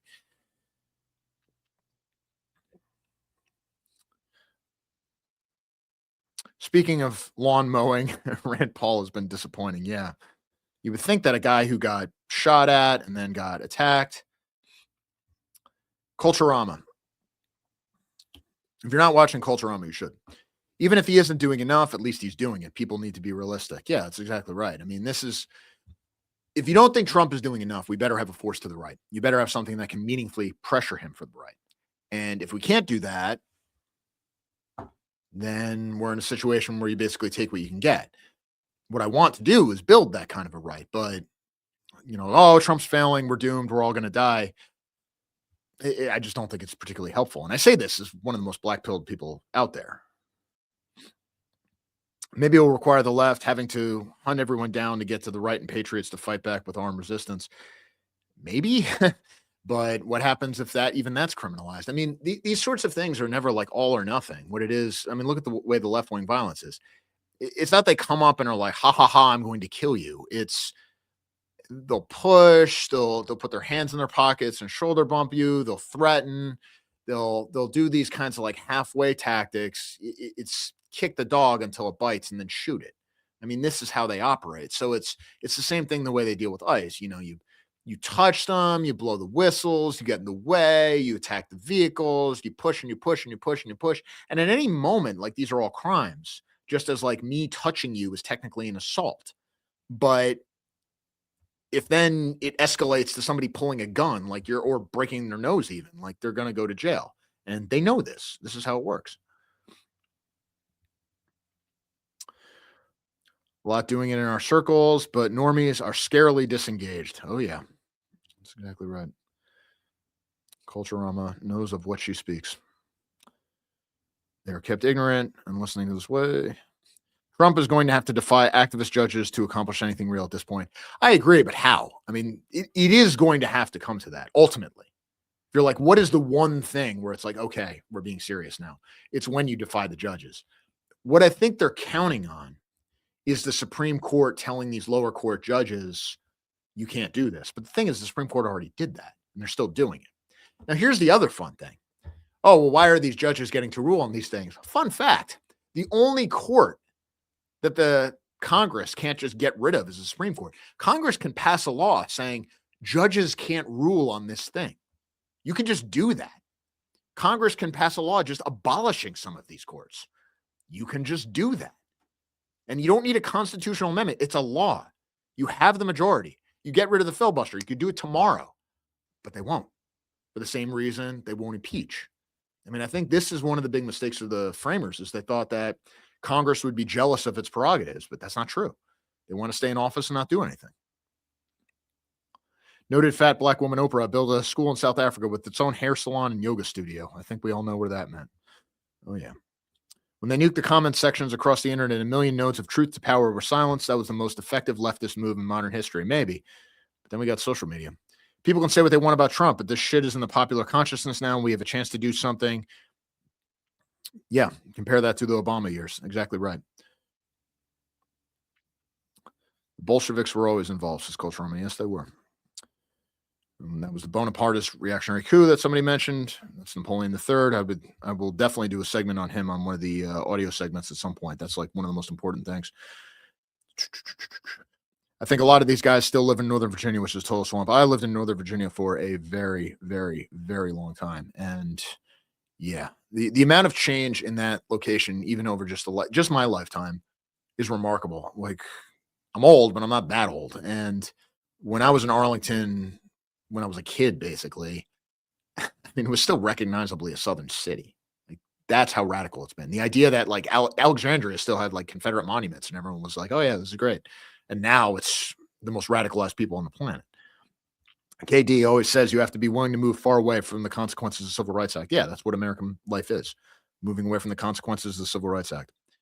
Davis is being persecuted for his politics, freedom of speech, and thought are non-existent in most of the Commonwealth. That's true. The Anglosphere is probably worse than the rest of the European world, which is remarkable. Our banks debank Americans for transgressive speech or jokes, but will not debank illegal aliens without an act of Congress. That is exactly right. They can just take stuff legally and democratically, no less, says Donald Duck Tater. Culturama, we can't lose demographic control. It's over once we do. Yes, that is exactly right. What Culturama says here. We can't lose demographic control. It's over once we do. You can just lose. It can just be over. And it's not over in the sense of just like there's nothing you can do. But if you're a white South African, like what is the strategy to reclaim all of South Africa? How exactly does one go about doing that? And there are things you can do. You can get a Volksstaat, as people have talked about. You've got Irania. You've got all sorts of things. But there does come a point where certain possibilities are taken off the table. And if we lose demographic control, the idea of reclaiming America as such is basically taken off the table, at least without catastrophe or some giant war or something like that. Idaho is a great location. Working our way through. When I see some of the comments are a little, I can't read them, but that's all right. I believe in free speech. So you can all see the comments, which is what's important. Probably get down to the bottom here. Something feels wrong about abandoning the cities that our English, German, French, Italian ancestors built and hand them over to Mexicans and blacks. Yeah, I mean, this is the great tragedy of when you go to something like Philadelphia. You go to the location where they signed the Declaration of Independence, and then you look what it's surrounded by. You go to D.C., and I mean, D.C. is less bad than it used to be, and it's majority white now, but I mean, certainly I'm from North Jersey, so I used to go to New York City all the time when I was in high school, and you couldn't drag me back to that city now. I mean, the decline is staggering. And you read American history, especially in the South, if you're reading about the Civil War, especially here in Virginia, you read about the way cities like Charlottesville even used to be, and then you compare it to now. And it's not just that it's handed over either to nons or to shitlibs who just like despise everybody who came before, but everything just kind of becomes a cultureless slop, which is sort of the broader problem. If you don't have cities that are rooted to a culture and a place and a nation, they just become nowhere. I mean, what's staggering is when you go to, well, probably can't even do this anymore, but there's still some places in Europe where you go to a city and it's actually filled with the people from that country. You go to like Slovenia, you go to Hungary or something like that, and you're like, oh, this is what a white city looks like. Wow, it's pretty nice. Why can't we live like this all the time? I'm walking around at 2 a.m. Everybody is polite. Everything is clean. There are no problems. You go out on a Friday night. It's 11 o'clock at night. I remember I was in Slovenia. And I was in the capital city there. And I'm walking around late at night, It's all white, of course. And I'm thinking, well, there's something kind of weird about this, other than the fact it's all white. But of course, what do you expect?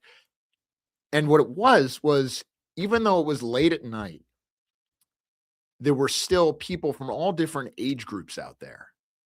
And they were all like talking to each other. So you had like teenagers going to the clubs and old people like waiting in line to get like ice cream or something. And then like little kids who I guess were being allowed to stay up late because it was a weekend or something. And they're all just like mingling. And you're like, oh, that's what it's like to have a country. Yeah. None of us know what that's like. That was taken away from you. I'm 1 billion years old, and that was taken away from me before I was even born. I mean, you Zoomers have it even worse. Kevin, what are the best ways to get involved in a real way or in real life without doxing myself? I've pretty much just been a podcast watcher so far. It really depends on where you are. I mean, I need to know more about your situation, age, location, and that would involve doxing yourself. But I'll give you a couple things. I do think participation in mainstream politics is a good thing if you look at it as a kind of education, as opposed to I am going to change the world by getting involved in mainstream politics. It's useful to know how the system works a little bit. It's useful to get a little training because, again, political technology tends to be morally neutral. So if you know how to run an election, be it a student government election, be it a city council election, be it a state representative election, these sorts of skills carry over to a lot of different things. Frankly, the place I used to work for, Leadership Institute, still has that kind of training, and it's open to everybody. You could do worse than take one of the classes there and get involved that way. I do think that if you're on a college campus, whatever you can get away with on the center right is worth getting involved in, even if that's Turning Point, even if that's college Republicans, and go from there. Now, if you're a bit older, in terms of what kind of group would I get involved in terms of the tribal network, it really depends on your belief. I mean, if you're the Christian, obviously the church is probably going to be the first place you look at, but let's face it, the churches are mostly on the other side at this point. Not all of them. Some of the independent ones are okay, but I mean, come on. I mean, they're not on our side as a group. The groups that I referenced before, Patriot Front and Old Glory Club, I think present two different options of maybe going about these things. One is more of a fraternal network where I would say it's more of a less activist inclined. The other one tends to be a bit more activist inclined and building parallel economic structures and maybe even an active club or something like that if you're engaged in physical training. That's where I'd begin. But again, it really depends on where you are. If you are in a rural conservative area, I do not think it is a mistake to get involved in mainstream politics just to get a better idea of the lay of the land. And certainly, as far as the larger movement goes, go to American Renaissance. I mean, you can use a fake name to get in. You don't need to dox yourself. People do not get doxed at AmRen unless they do something silly like talk to a reporter or something like that. But if you go with a different name and have at least a little bit of caution, and at some point it is worth meeting people IRL because that opens up new opportunities. And if that's too much, there are even just a conservative group. You could do worse than the people you meet there. And also, Culturama was on here. There are other groups still kicking around there, like the John Birch Society, which you could do worse than them too. Super chat. Did you send it to me? All right. We got a new super chat coming in. Lead Show supporter, $5. I just got a new job and I am starting a right-wing patronage network. Thank you for your work. No, thank you, Lead Show. That's exactly what people need to be doing. Starting a right-wing patronage network. I can't think of anything more important. The town I grew up in went from 99% white to majority Beaner in less than 20 years. Yeah. My hometown was like majority Indian now, I think. I was horrified. I mean, I grew up in a town in North Jersey that was like basically all Italians, but then they don't look like there weren't a lot of kids in my class that had blue eyes. But, now it's basically the last time I was there was a long time ago, but it just seems to be a ton of Indians. I'm going to have to subscribe just for the Napoleon III episode. Very relatable to our time. Well, thank you, Colin D. Riddle. Hope you do. But I'll make it a good one. I mean, I make everything a good one. But Napoleon III, I think, is really the most relevant figure to our time. Again, like the guy who, the model I would want to follow, like this is what I want to do, that, Napoleon III. Did not end well, but, don't declare war on Germany. Very simple thing. Deportation numbers are a joke. Ice LARPing in Home Depot parking lot is for Spielberg's Campo. Holly Burgess cast America as the baddies before the rug pull on Edom. Well, here's the question. As I said, they clearly are trying to do this because this is the more moderate thing that they think they can get away with in terms of deporting the criminals. And there has been a lot done on that front, and it looks like there's more being done. Now, if you had the mass deportations in terms of we're just going after illegals and a blanket thing, you're going to have to confront the business lobby. You're going to pay an economic cost. You'd probably have to put Eric Prince in charge. You'd have to take him on that offer, which, again, I think they should do. You'd have to debank everybody. Like, you'd have to do a whole of government approach, as a lot of people have been talking about. Now, again, you should do that. But the question is this: if the American people can't handle deporting just the criminals, and they can't handle the optics of state and local governments opposing the federal government deporting people from the jails, like, we can't even do that. Can we do mass deportations? I mean, this is sort of the problem. Can you even solve this problem within the system? Now, maybe you have to go full authoritarian in order to do the mass deportations. If that's the plan, then sign me up. Fine. That's what we're going to do. But if Trump's going to do that, he's going to need basically unconditional loyalty from millions and millions and millions of people who are ready to die for him. Are you up for that? Because that's what it'll take. I mean, does he have a fanatical following of people who are ready to do that? Because if you're going to do like a revolution, which is basically what you're going to need to do, you're going to need that. Now, again, I think there's a lot they could do that he's not doing, but I also think that a lot of the things that people talk about very casually, like, punish the businesses, it's actually a pretty hard thing to do once you get into the details of it. Because, again, they're all using fake social security numbers. So what are you going to do? You're going to shut down the business when a guy can go to any court in the country and say, oh, I didn't know this guy was an illegal? Oh, I'm going to arrest all these illegals. Okay, well, a judge just said they're all free because he agrees with illegal immigration. Okay, well, now you got to shut down all the courts. Are you going to shut down the judicial system too? Like, the problem we are actually at the point where it's like, to deport illegal immigrants who are in the country, you need to totally revolutionize the entire American government. Like, that is where we're at. That's what we're talking about here. And so, yeah, I agree we need to do it, but it's not going to be an easy thing. And I don't think Trump has as much power as people think he does. But we'll see. Why don't fish on the Rubicon if you're going to get called a Nazi and a fascist and an authoritarian no matter what? I mean, why not just say to hell with it and go? What do you get if you subscribe to Kevin's channel? Well, if you go to GoFi, we can pull up all the different things. I can talk about that if they want. I'll leave that for the end. But I have it here. Repeal the 17th Amendment, yeah. Actually, there is an effort to do that. I saw that, Ben Ozark. Somebody introduced a bill for that, and there was some congressman complaining about that. But I think that would actually be something that would be really good. We should all move to a small county and elect Kevin mayor. Yeah, that would be nice. We could do that. I mean, if people are serious about that, I'm willing to do whatever it takes. There's a new meme. There's a new meme variation in there: bananas and rice pepper spray. I generally don't care how large government is, as long as it's furthering the interests of our people. Small government, GOP needs to start LARPing like it's 1795. Yeah, that's where I'm at too. Talking about the size of government, talking about the mechanisms of government, talking about the structure of government. Other than the fact that we're dealing with like incentives, these things are of no interest to me. Who, not what, who, not what, who, not what. That's all that matters.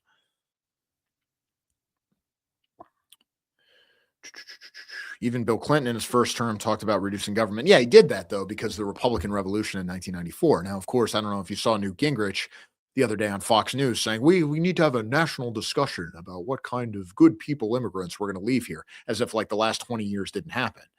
Now, when you see a guy talking like that, you understand why the so-called Republican Revolution didn't accomplish very much. But it did put political pressure on the Clinton administration to cut the size of government. The 90s are such... I have to do something on that too. The 90s were such a missed opportunity.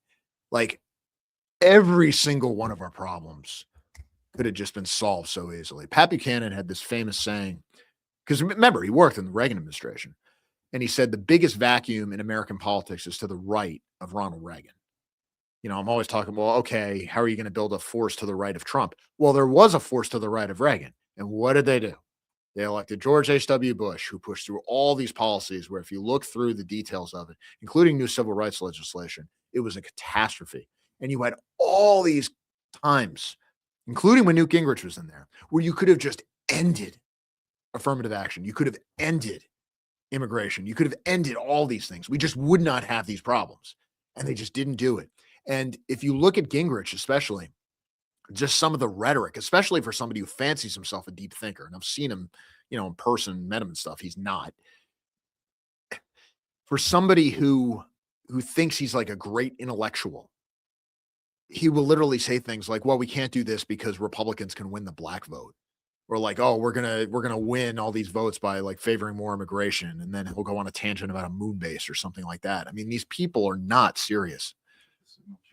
Gotcha. All right. Yvonne's new white member, $250 a month. Robbie Vulcan, Bid Red Dragon, 123. God, new white member. Thank you so much. The white race is growing in numbers and power. Robbie Vulcan, Big Red Dragon, 123. Thank you.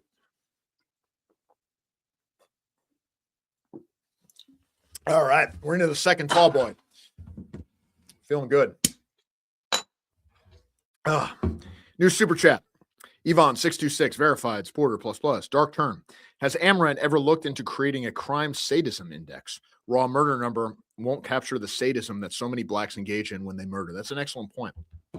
We have done some stories on mental disorders among blacks, which they have a higher rate of. And you'll see this and you're like, well, why do I care? What does this matter? It matters because when these guys get arrested, then you have the judge say, well, he can't be held criminally responsible. And it's not just a question of IQ, because obviously if they have an IQ of 70, they come up. That's when IQ matters, right? Like IQ doesn't matter except when it's time to let a murderer off the hook. But more than that, they'll say, well, this guy has a mental disorder, so therefore he needs treatment. Well, the problem is that you have entire races of people which are basically predisposed to these kinds of mental disorders. And this is where you get a kind of sadism that you don't see in other groups. I mean, think of the South African farm murders. Think of the kind of sadism you see there. You could say, oh, well, white people have done that. Yeah. I mean, like if you go to what, the 30 Years' War or something like that? I mean, you're not the execution of like the two Dutch leaders when Holland got invaded by all those countries and they basically like skinned and castrated and lynched their prime minister and his brother. I mean, that was like 300 years ago. I mean, these sorts of things do not happen in white countries, and they have not happened for a very long time. In this case, you're talking about groups of people willing to torture children over an extended period of time, and nobody seems to mind this. Think about the grooming ranks in England. The most horrifying thing about those cases was not that you had sexual exploitation of young girls. Obviously, that's bad. But what's really horrifying is that this involved entire communities. Like some Pakistani would do this and call his cousins and call his relatives, and the females in his family would know about all this kind of stuff. So you're talking about like hundreds and hundreds and hundreds of people who know about each one of these cases, and nobody talked. Nobody saw a problem with this. Nobody even thought something was wrong. This does not happen among white people. Like you can imagine a kind of agony if your child, I don't know, committed a crime and whether you should go to the police. Oh, he murdered somebody, or do you dig the hole to hide the body, whatever. Like you can imagine somebody have a crisis of conscience, but there's no situation where hundreds of white people know about some horrible sadistic crime and everybody goes, you know what? We're just not going to talk because I don't even think it's a problem. Another one? Yeah, I'm reading them now. I saw that it was 2-3. Continues from Yvonne 626. Anecdotally, it seems like whites kill to further another goal. Yes. But with blacks, more often than whites, the kill is the goal. Many stories of blacks killing for joy. Agreed. I think a sadism index could be developed using AI to scour and score police reports. The more violent the murder, the higher duration of the murder, the higher the score. I think that's an excellent idea. It's a really good super chat. That is something that I would like to say. In a few years, POTUS AOC will inherit ICE and they will take the guns. That's probably what they will use it for. But of course, you know, if you got rid of ICE, I'm like, oh, they shouldn't have that power. Well, then they'll just create something else to take the guns. Like nothing. The idea that, I'm not saying you say this, but the idea that you can remove a weapon from your enemy by not setting a precedent or not creating a certain government body is wrong, because they're just going to do whatever they can. So the only way you can stop them is to physically stop them, to have political forces in play. Now, there are things you can do in terms of, well, what does that mean in terms of government, right? Well, if you control a state government, say, like the federal government actually can't do everything because there are forces in its way, and you can actually put up meaningful opposition. That's why things like the structure of government like have some impact. That's why it matters who runs your state and who runs your town. If you look at sanctuary policies from the right, there are Second Amendment sanctuary counties where you have a sheriff who gets elected and he says, you know what? I'm just not going to confiscate guns. I suspect that might be something in Virginia pretty soon. Now, yeah, they could send in feds to collect all the guns, but there's only so many feds, right? Like, are the feds going to send in a federal force to collect guns from every single county in some state? Probably not, especially because they're not going to know where these things are compared to where the state and local officials do. So, like, this is what it means to actually put meaningful barriers in the way. And we've even seen, I remember there was, I think it was Montana or Wyoming, you've seen a few sheriffs where they say things like, well, if the feds come in to try to confiscate guns, we're going to arrest them. You've even seen state governments like pass these sorts of things. Now, these things have not been put to the test, but these are things that you can do. We must secure the existence of our people and a future for white children. Let's stand by that. No, you shouldn't say that. That's evil. Why? They don't see how centrism can be extreme and think libertarianism is authoritarian. Can you choose a public school that doesn't teach bigotry? Gender bullshit. No, it's imposed. Yeah, especially as a parent. I don't know how many of you guys are parents, but that's definitely the biggest thing I think that defines American life more than anything else. Not just, trying to move away to avoid the consequences of the Civil Rights Act, but since the Civil Rights Movement, you just can't go to a normal public school anymore unless you're very lucky in terms of where you live, because the public school in your area probably sucks and it was made to suck on purpose. And even if it doesn't suck, they could always just import a bunch of foreign kids in, and now it sucks. And it's not just that it sucks, it's dangerous. And school teachers, again, this is something I'd love to research, but in terms of the most radicalized professions, school teachers are probably at the top. I mean, if you see some of the stuff that they've been pushing in classes, and if you don't want your kid exposed to that, if you don't want your kids indoctrinated by this kind of stuff, well, guess what you got to do? You're either going to have to shell out a lot of money to go to a private school or a religious school, or you're going to have to homeschool. But if you're going to homeschool, that's more time that you don't have. That's more responsibilities you got to take upon yourself. That's more money you're going to have to spend, which of course means that your political enemies are going to out-earn you and use that money to buy more political influence. So this is the trap that we're in. I mean, really, what is the civil rights movement? What was the civil rights movement about? It is that white people can no longer enjoy public institutions. You are no longer entitled to any public institution that all your ancestors took for granted. You cannot have these things. You do not get to live in a safe neighborhood. You do not get to go to a public school. You do not get to enjoy a peaceful and orderly business community. You don't get to have any of these things. Everything has to be a constant nightmare. And that was the intent. It was malice more than anything else.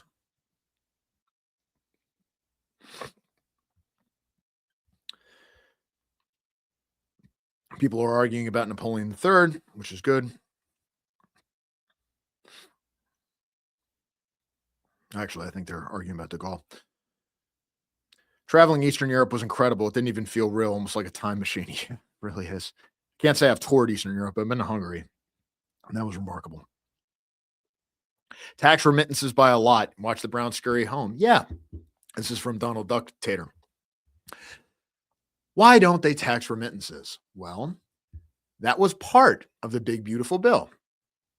But wait, Kevin, didn't the Republican Congress actually pass the big, beautiful bill? Wasn't that the one thing that they can point to? Yes, they did. What did they remove from the BBB before they passed it? That's right, the remittance tax. It's the Republicans. It was there. It was in the bill. Trump administration pushed it. They wouldn't do it.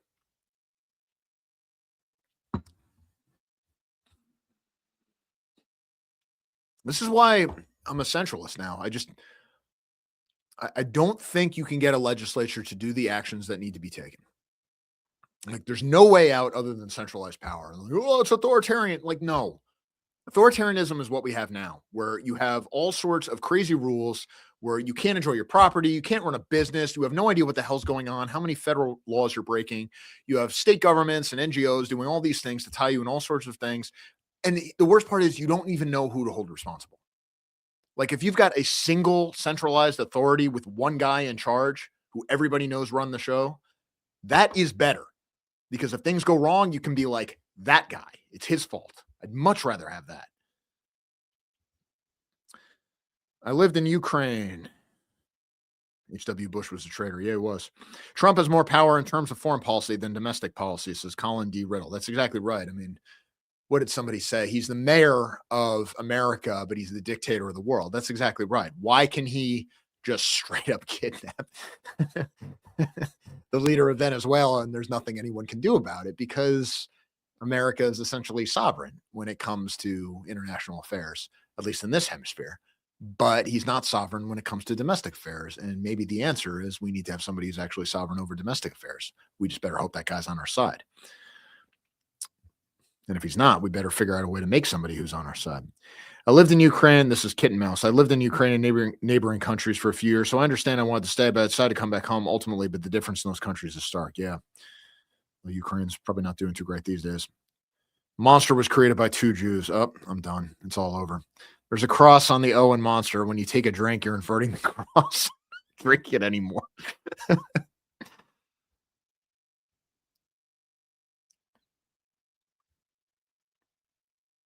Why is mental illness a mitigating factor in court and an aggravating one? Yes.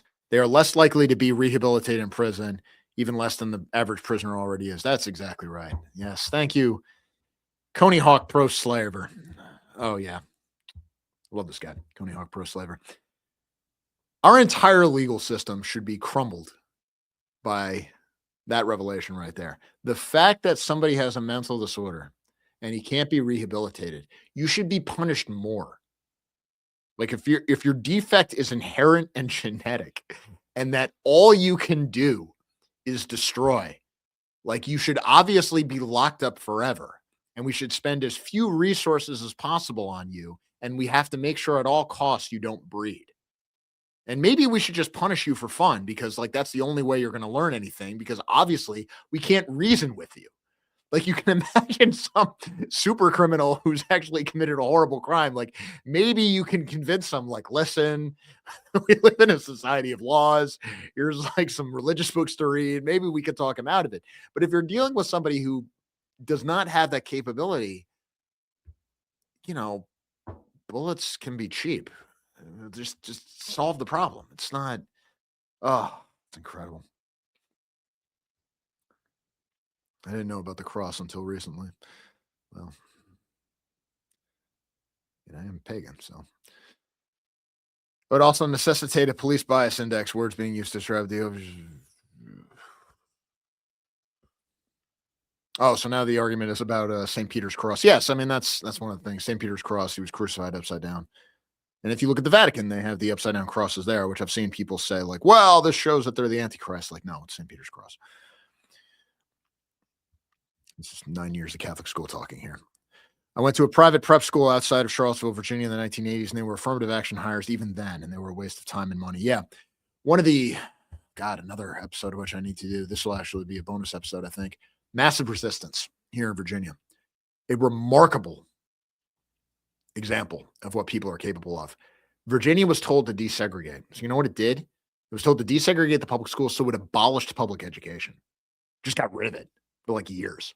And even to this day, in the White Citizens Councils, which later became the Council of Conservative Citizens, I believe, created these schools, which still exist today. I don't think they've rebranded as like Christian academies and stuff, which were basically meant to be an alternative for the white students. Now, eventually this resistance was broken, but it took a long time. And this shows that you can do this kind of thing. One of the reasons I know about this is back in my libertarian days. I know, I'm sorry. Milton Friedman wrote Capitalism and Freedom. This was one of the books that you would get. And he wrote this in the 60s. And he has this hilarious excerpt where he's talking about And this just shows like the blindness of libertarians and why you need to talk about politics in terms of who, not what.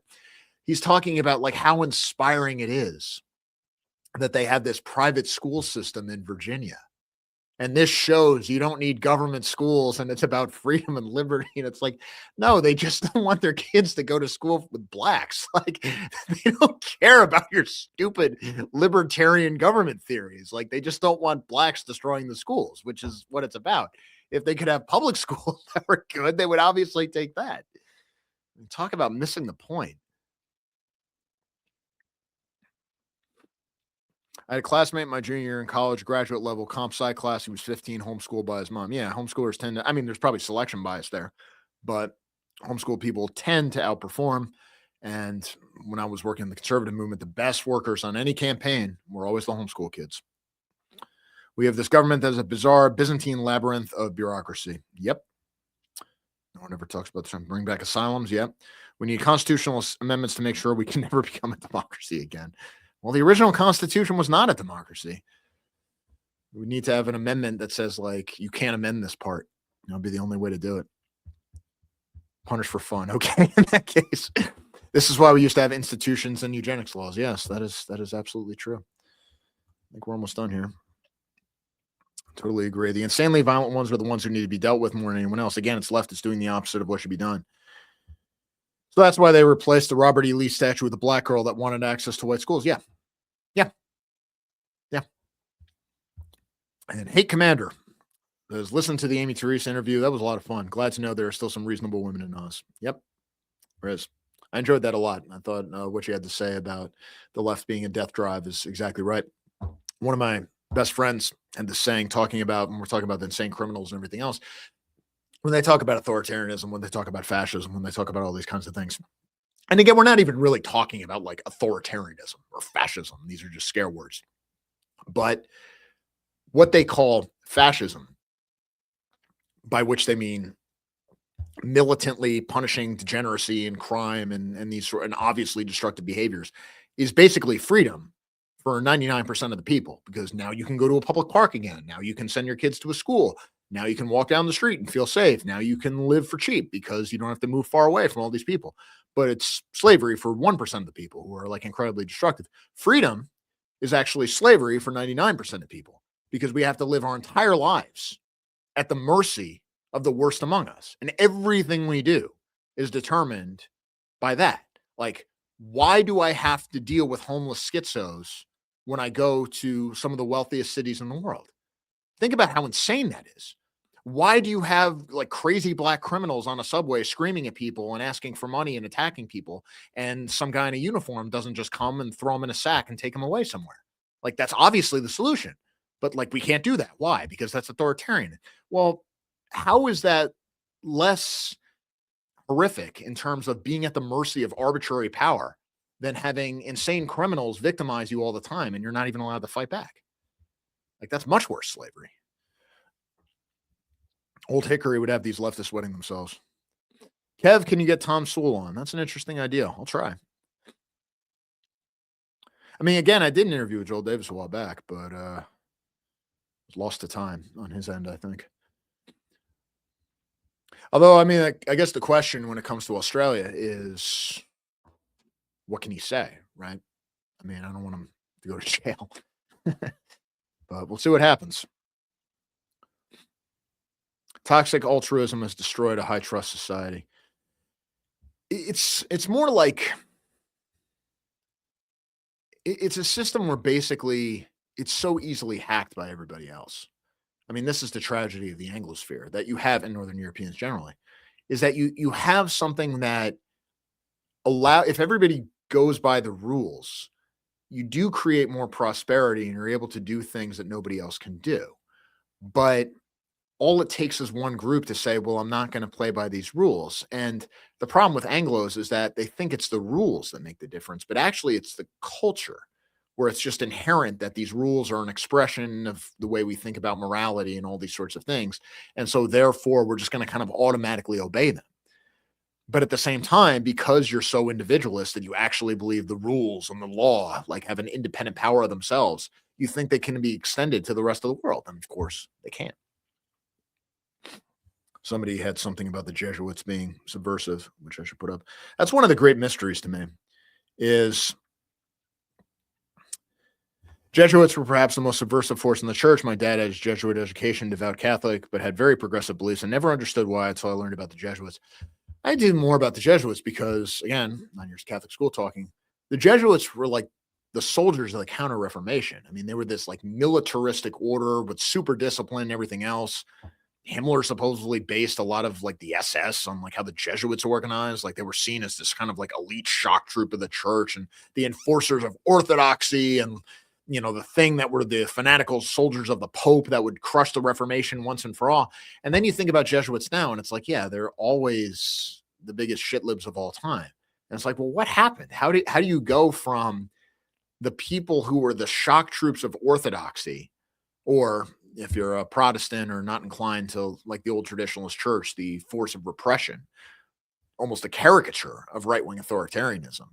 And now they're the people who are pushing all these toxic ideologies, both within the church and outside. I mean, look at American Magazine and the sorts of stances that thing has taken. It's all the Jesuits, but Pope Francis for that matter. But I don't know. I mean, obviously there's a revolution within the form that occurred within that institution, because they certainly were not founded that way. And there's nothing inherent in their founding or their traditions that presupposes they would go that way.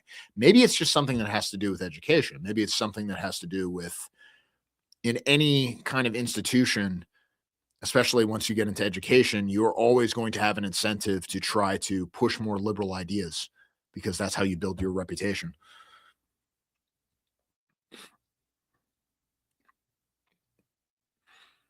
Mm-hmm. Ferryman's on. Talk to you all later. Well, don't want to miss Ferryman. Ferryman's great.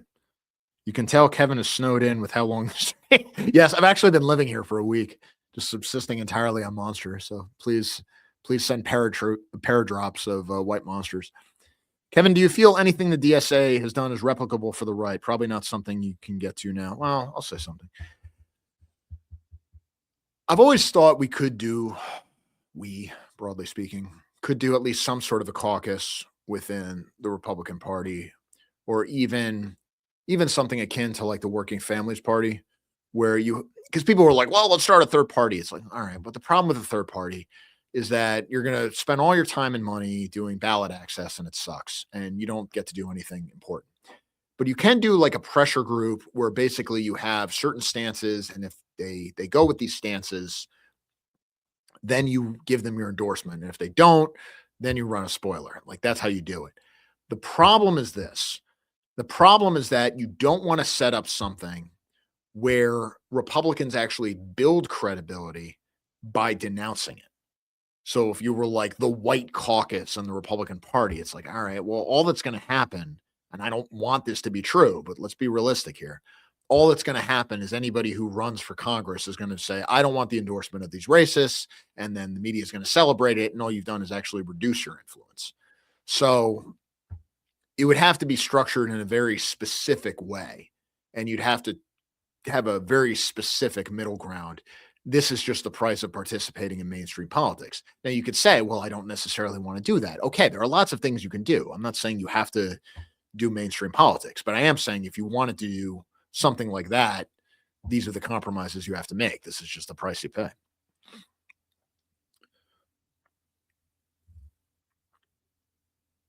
Wow, somebody just gifted a bunch of memberships. Did you see that?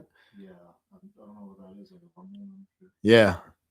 Thank you, Renunciate. I really appreciate that. All sorts of memberships for Rumble. Thank you. Well, we're through all the comments. Does anybody have anything else? We could kind of go on a ending rant. Let's go to Renunciate as I finish off the second tall boy, even though it's 10 o'clock at night and I'll be up till 5 in the morning. No sleep tonight. Not that I ever get any. Nice. I didn't know that Identity Politics had mainstreams. This is from Counter Signal. Yeah, right now it's once a week. It'll be more eventually, and I'll do more. And it'll just...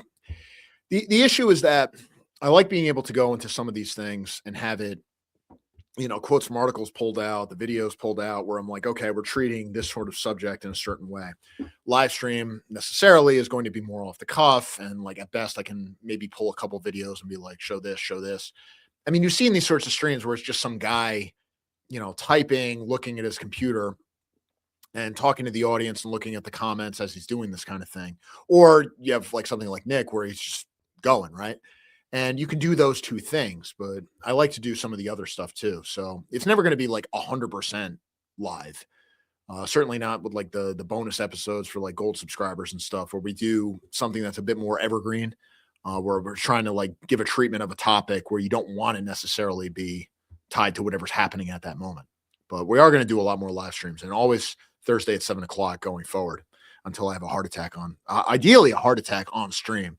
So hopefully at some future Thursday at 7:00 Eastern, if you tune in every week, at some point, I will suffer a cataclysmic cardiac event and die on stream. That is how I want to go. That is my ticket to Valhalla. So, if you guys can help me do that, I'll be very grateful. Show up. There's all these warriors there. How'd you get in?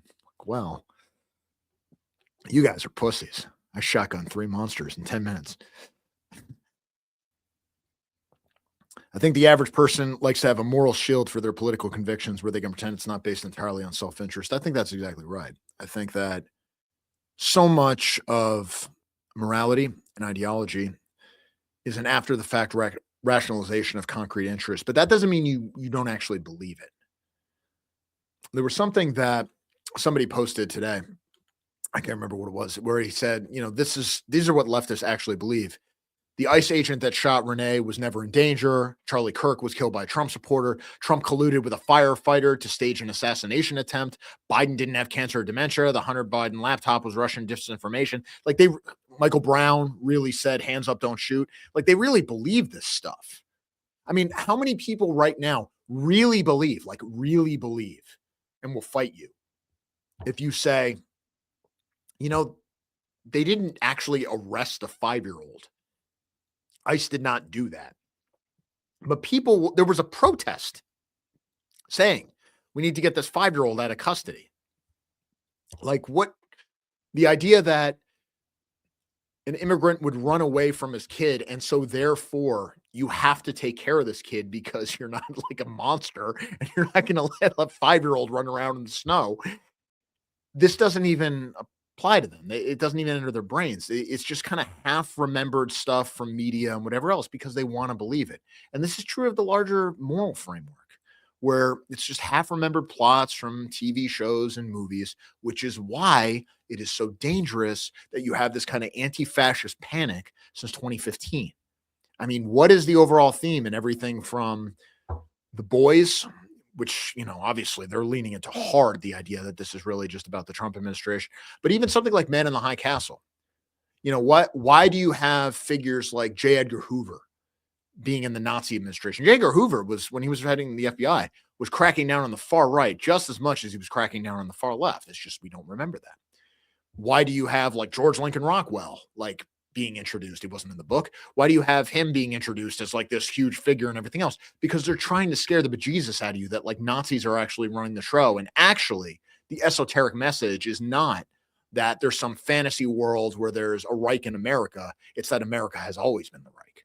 And so therefore you're living under Nazi occupation. You better be ready to fight and die because you're surrounded by Nazis. You're surrounded by fascists. Don't you want to be like GI Robot or whatever else?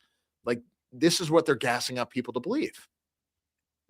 It's very dangerous. I mean, again, people talk about like the Red Scare, but the Red Scare was extremely mild. If you think of the Hollywood screenwriters and the actors who suffered very mild political consequences for open affiliation with the Communist Party, what these people dealt with is nothing compared to what the wimpiest, most limp-wristed college Republican deals with every single day.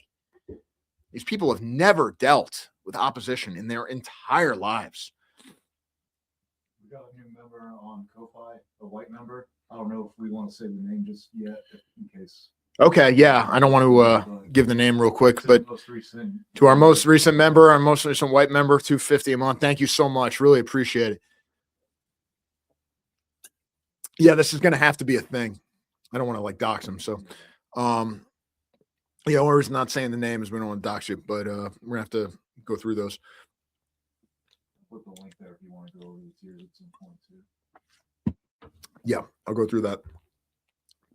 I suppose we should check to make sure that go through the names. Yeah, we'll do that before we put their names. Yeah, because if you donate, if you're a white membership, put your names in the credits, but we'll check first. We don't want to like dox people. So somebody asked, what are the tiers? So bronze is 10 a month, and I do like a behind the scene update every week where I talk about this is what's going on, this is what we got coming up the next week, this is what is going on in the movement more broadly, this is what we're working on right now. So that's the kind of thing that only you guys are going to get to see. And again, I kind of think of this as more of like an inter party type deal. The point is not to be like, oh, look, Kevin's talking about stuff. Like, I don't think I'm like that interesting. What I'm concerned with is what we can actually do. And this is my way to be able to get people to buy in, to be like, okay, guys, like this is how we're going to roll. The silver membership has the exclusive audio only content. And this is going to be discussion of some of the models from history, some of the revolutionary models, some of the things that have been going on in politics that maybe I can't talk about publicly too much. But again, this is all going to be very action oriented. This is not going to be like, oh, look, it's a wacky stream where I play a video game. Like, no, that's not what this is about. I mean, maybe at some point I'll do a video game stream, but I'm 42 years old. Like, we're kind of done with that. Like, we're talking about winning here. Gold gets the bonus episode. So every week we do a bonus episode where we talk about a more evergreen topic. And like for tomorrow, for example, it's going to be the Son of the Century stuff as a study of the way people talk about fascism, both at the time, meaning in the 1920s, and the way they talk about it now. Why is this show being made now? What are they actually trying to tell us with this book and with the show? Because the message is subtly different with both of them. So these sorts of things. And then the white membership, you get all the aforementioned, naming the closing credits, printed quarterly script, where all the scripts for any of the things that are not live streamed, and especially the bonus episodes, you get that sent to you. And then a monthly Zoom meeting with me to talk about some of the programming and to talk about what we're going to be doing going forward and get your suggestions and ideas. Again, this is going to be a very action-oriented, organizationally oriented thing. I mean, that's what American Renaissance is, right? We're not just here to provide, we're certainly not here to provide entertainment as such. I like to think that American Renaissance is a lot of fun in terms of the conferences, but it's an action-oriented thing. And I also don't think Jared Taylor would be too happy if I was just sitting here, goofing off or something. I mean, we're here to win, and the stakes are very, very high, and we need to have a sense of urgency about this whole thing. So if you go to Ko-Fi, which is ko-fi.com, and Identity Politics, that's where you can join. That's where you can subscribe to the tiers, and that's where you can become part of the inner party. My friends in Norway were asking about the 5-year-old so-called kidnapping. God. Yeah, this is lie gets halfway around the world before the truth puts its shoes on. This is what they do. And here's the thing. They only tell you what they want you to know in the headline because they know most people won't read past the headline. I mean, for example, when you had that footage of Alex Pretty that I showed early on the show, where he's attacking the car, where he smashes the car, destruction of federal property, it's a crime, felony. ABC did a report where they had some of that footage. Guess what they edited out? That's right. They edited out that part. So now what is it? Oh, he's yelling at the law enforcement. Well, that's not a big deal. Actually, he's more of a hero. Look at how courageous he is. Now, I'll put it to you. Do you think that the cynical, hard-bitten reporters who question power and just didn't know that the destruction of federal property might be something relevant to this? That this guy was aggressive? That he was looking for a confrontation? Do you think that just didn't occur to them? Or do you think they looked at it and said, yeah, this screws up our narrative. We can't show this, and edited that footage out, even though it's clearly the most important part.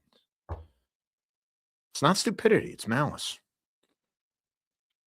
It just seems like the right abandons framing their issues as strong moral claims, aside from defending the unborn. Yeah, fundamentally, the right does not believe in its legitimacy to rule. That's the issue. When you look at the Belle Epoque, which is what we call Europe, basically, 1870 to like 1913, which I would say is probably about the height of our civilization. If you look at the way European leaders would talk, especially when it came to confronting Marxism and terrorism and anarchist terrorism, which were all big things. I mean, how many royal heads were killed? How many terrorist attacks took place in Russia and Austria-Hungary and places like that? How did World War I start? The way they would talk about these things is they would talk about defending civilization. They would talk about defending order. They would talk about defending property. They would talk about defending God. And they would talk about these things with a sense of moral righteousness that's so foreign to us now. Like they really believed in what they're saying. And to some extent, our whole lives have basically been training in opposition to this. Like when you think of every pop culture thing, oh, the Rebel Alliance or whatever else, like what is it that you're supposed to be rebelling against? You're basically rebelling against this kind of caricatured view of the self-confident civilization that we once had in the West. Like this is who they want you to be like fired up about. That is the man, so to speak. But these people have not been in charge since 1913. Certainly not since, even in a degraded form since what, the 60s? I mean, in Europe, basically, it's just been ruined since what, May 1968? So, and certainly for us since the Johnson administration. I mean, even Nixon didn't really turn the tide very much. If you look at the policies he pushed through, it was a catastrophe. So you're basically trained to be furiously resisting this traditional elite that has never existed, not just in our lifetime, but like not even in this century, not in your grandfather or your great-grandfather's lifetime.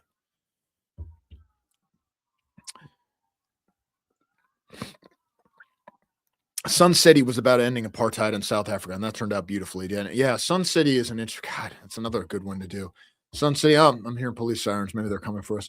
Sun City was this vacation project. I think it was like a vacation destination where they were doing in South Africa. And the guy who played Silvio, in the E Street Band, he did a song about it, and all these celebrities did a big thing about it, like opposing it. Again, the same way these celebrities are virtue signaling about ICE. And what was the idea? You can't go there. It's nice. You'll have a good time. It's a nice place to go. And that's why you can't go, because this is built upon Black exploitation and everything else. Now, even under apartheid, you had net Black immigration to South Africa, meaning that even under apartheid, Blacks thought it was better to live there than to live in their liberated post-colonial homelands. But did anybody's mind change about any of this? No. Did anybody learn anything about this? No. Did the economic opportunities get better for Blacks? No. But nobody cares. The point is to destroy something that some people got to enjoy, but not everybody, because it's about tearing down, not building up.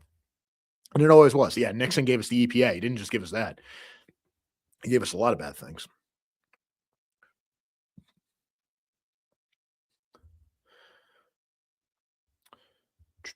I see Identity Politics is in here talking about how you guys can get set up on membership and everything else. And I think that's the last comment. All right, guys. I think that'll be a night for us. But taping a bonus episode tomorrow. This was a lot of fun. And I really appreciate talking to you guys. Again, this is not meant to be, hey, everybody shut up and listen to me. This is again meant to be, we're going to get to victory together. That's why we're doing this. So I'm going to pound this and get back to work. And thank you for joining Identity Politics, and I'll talk to you real soon.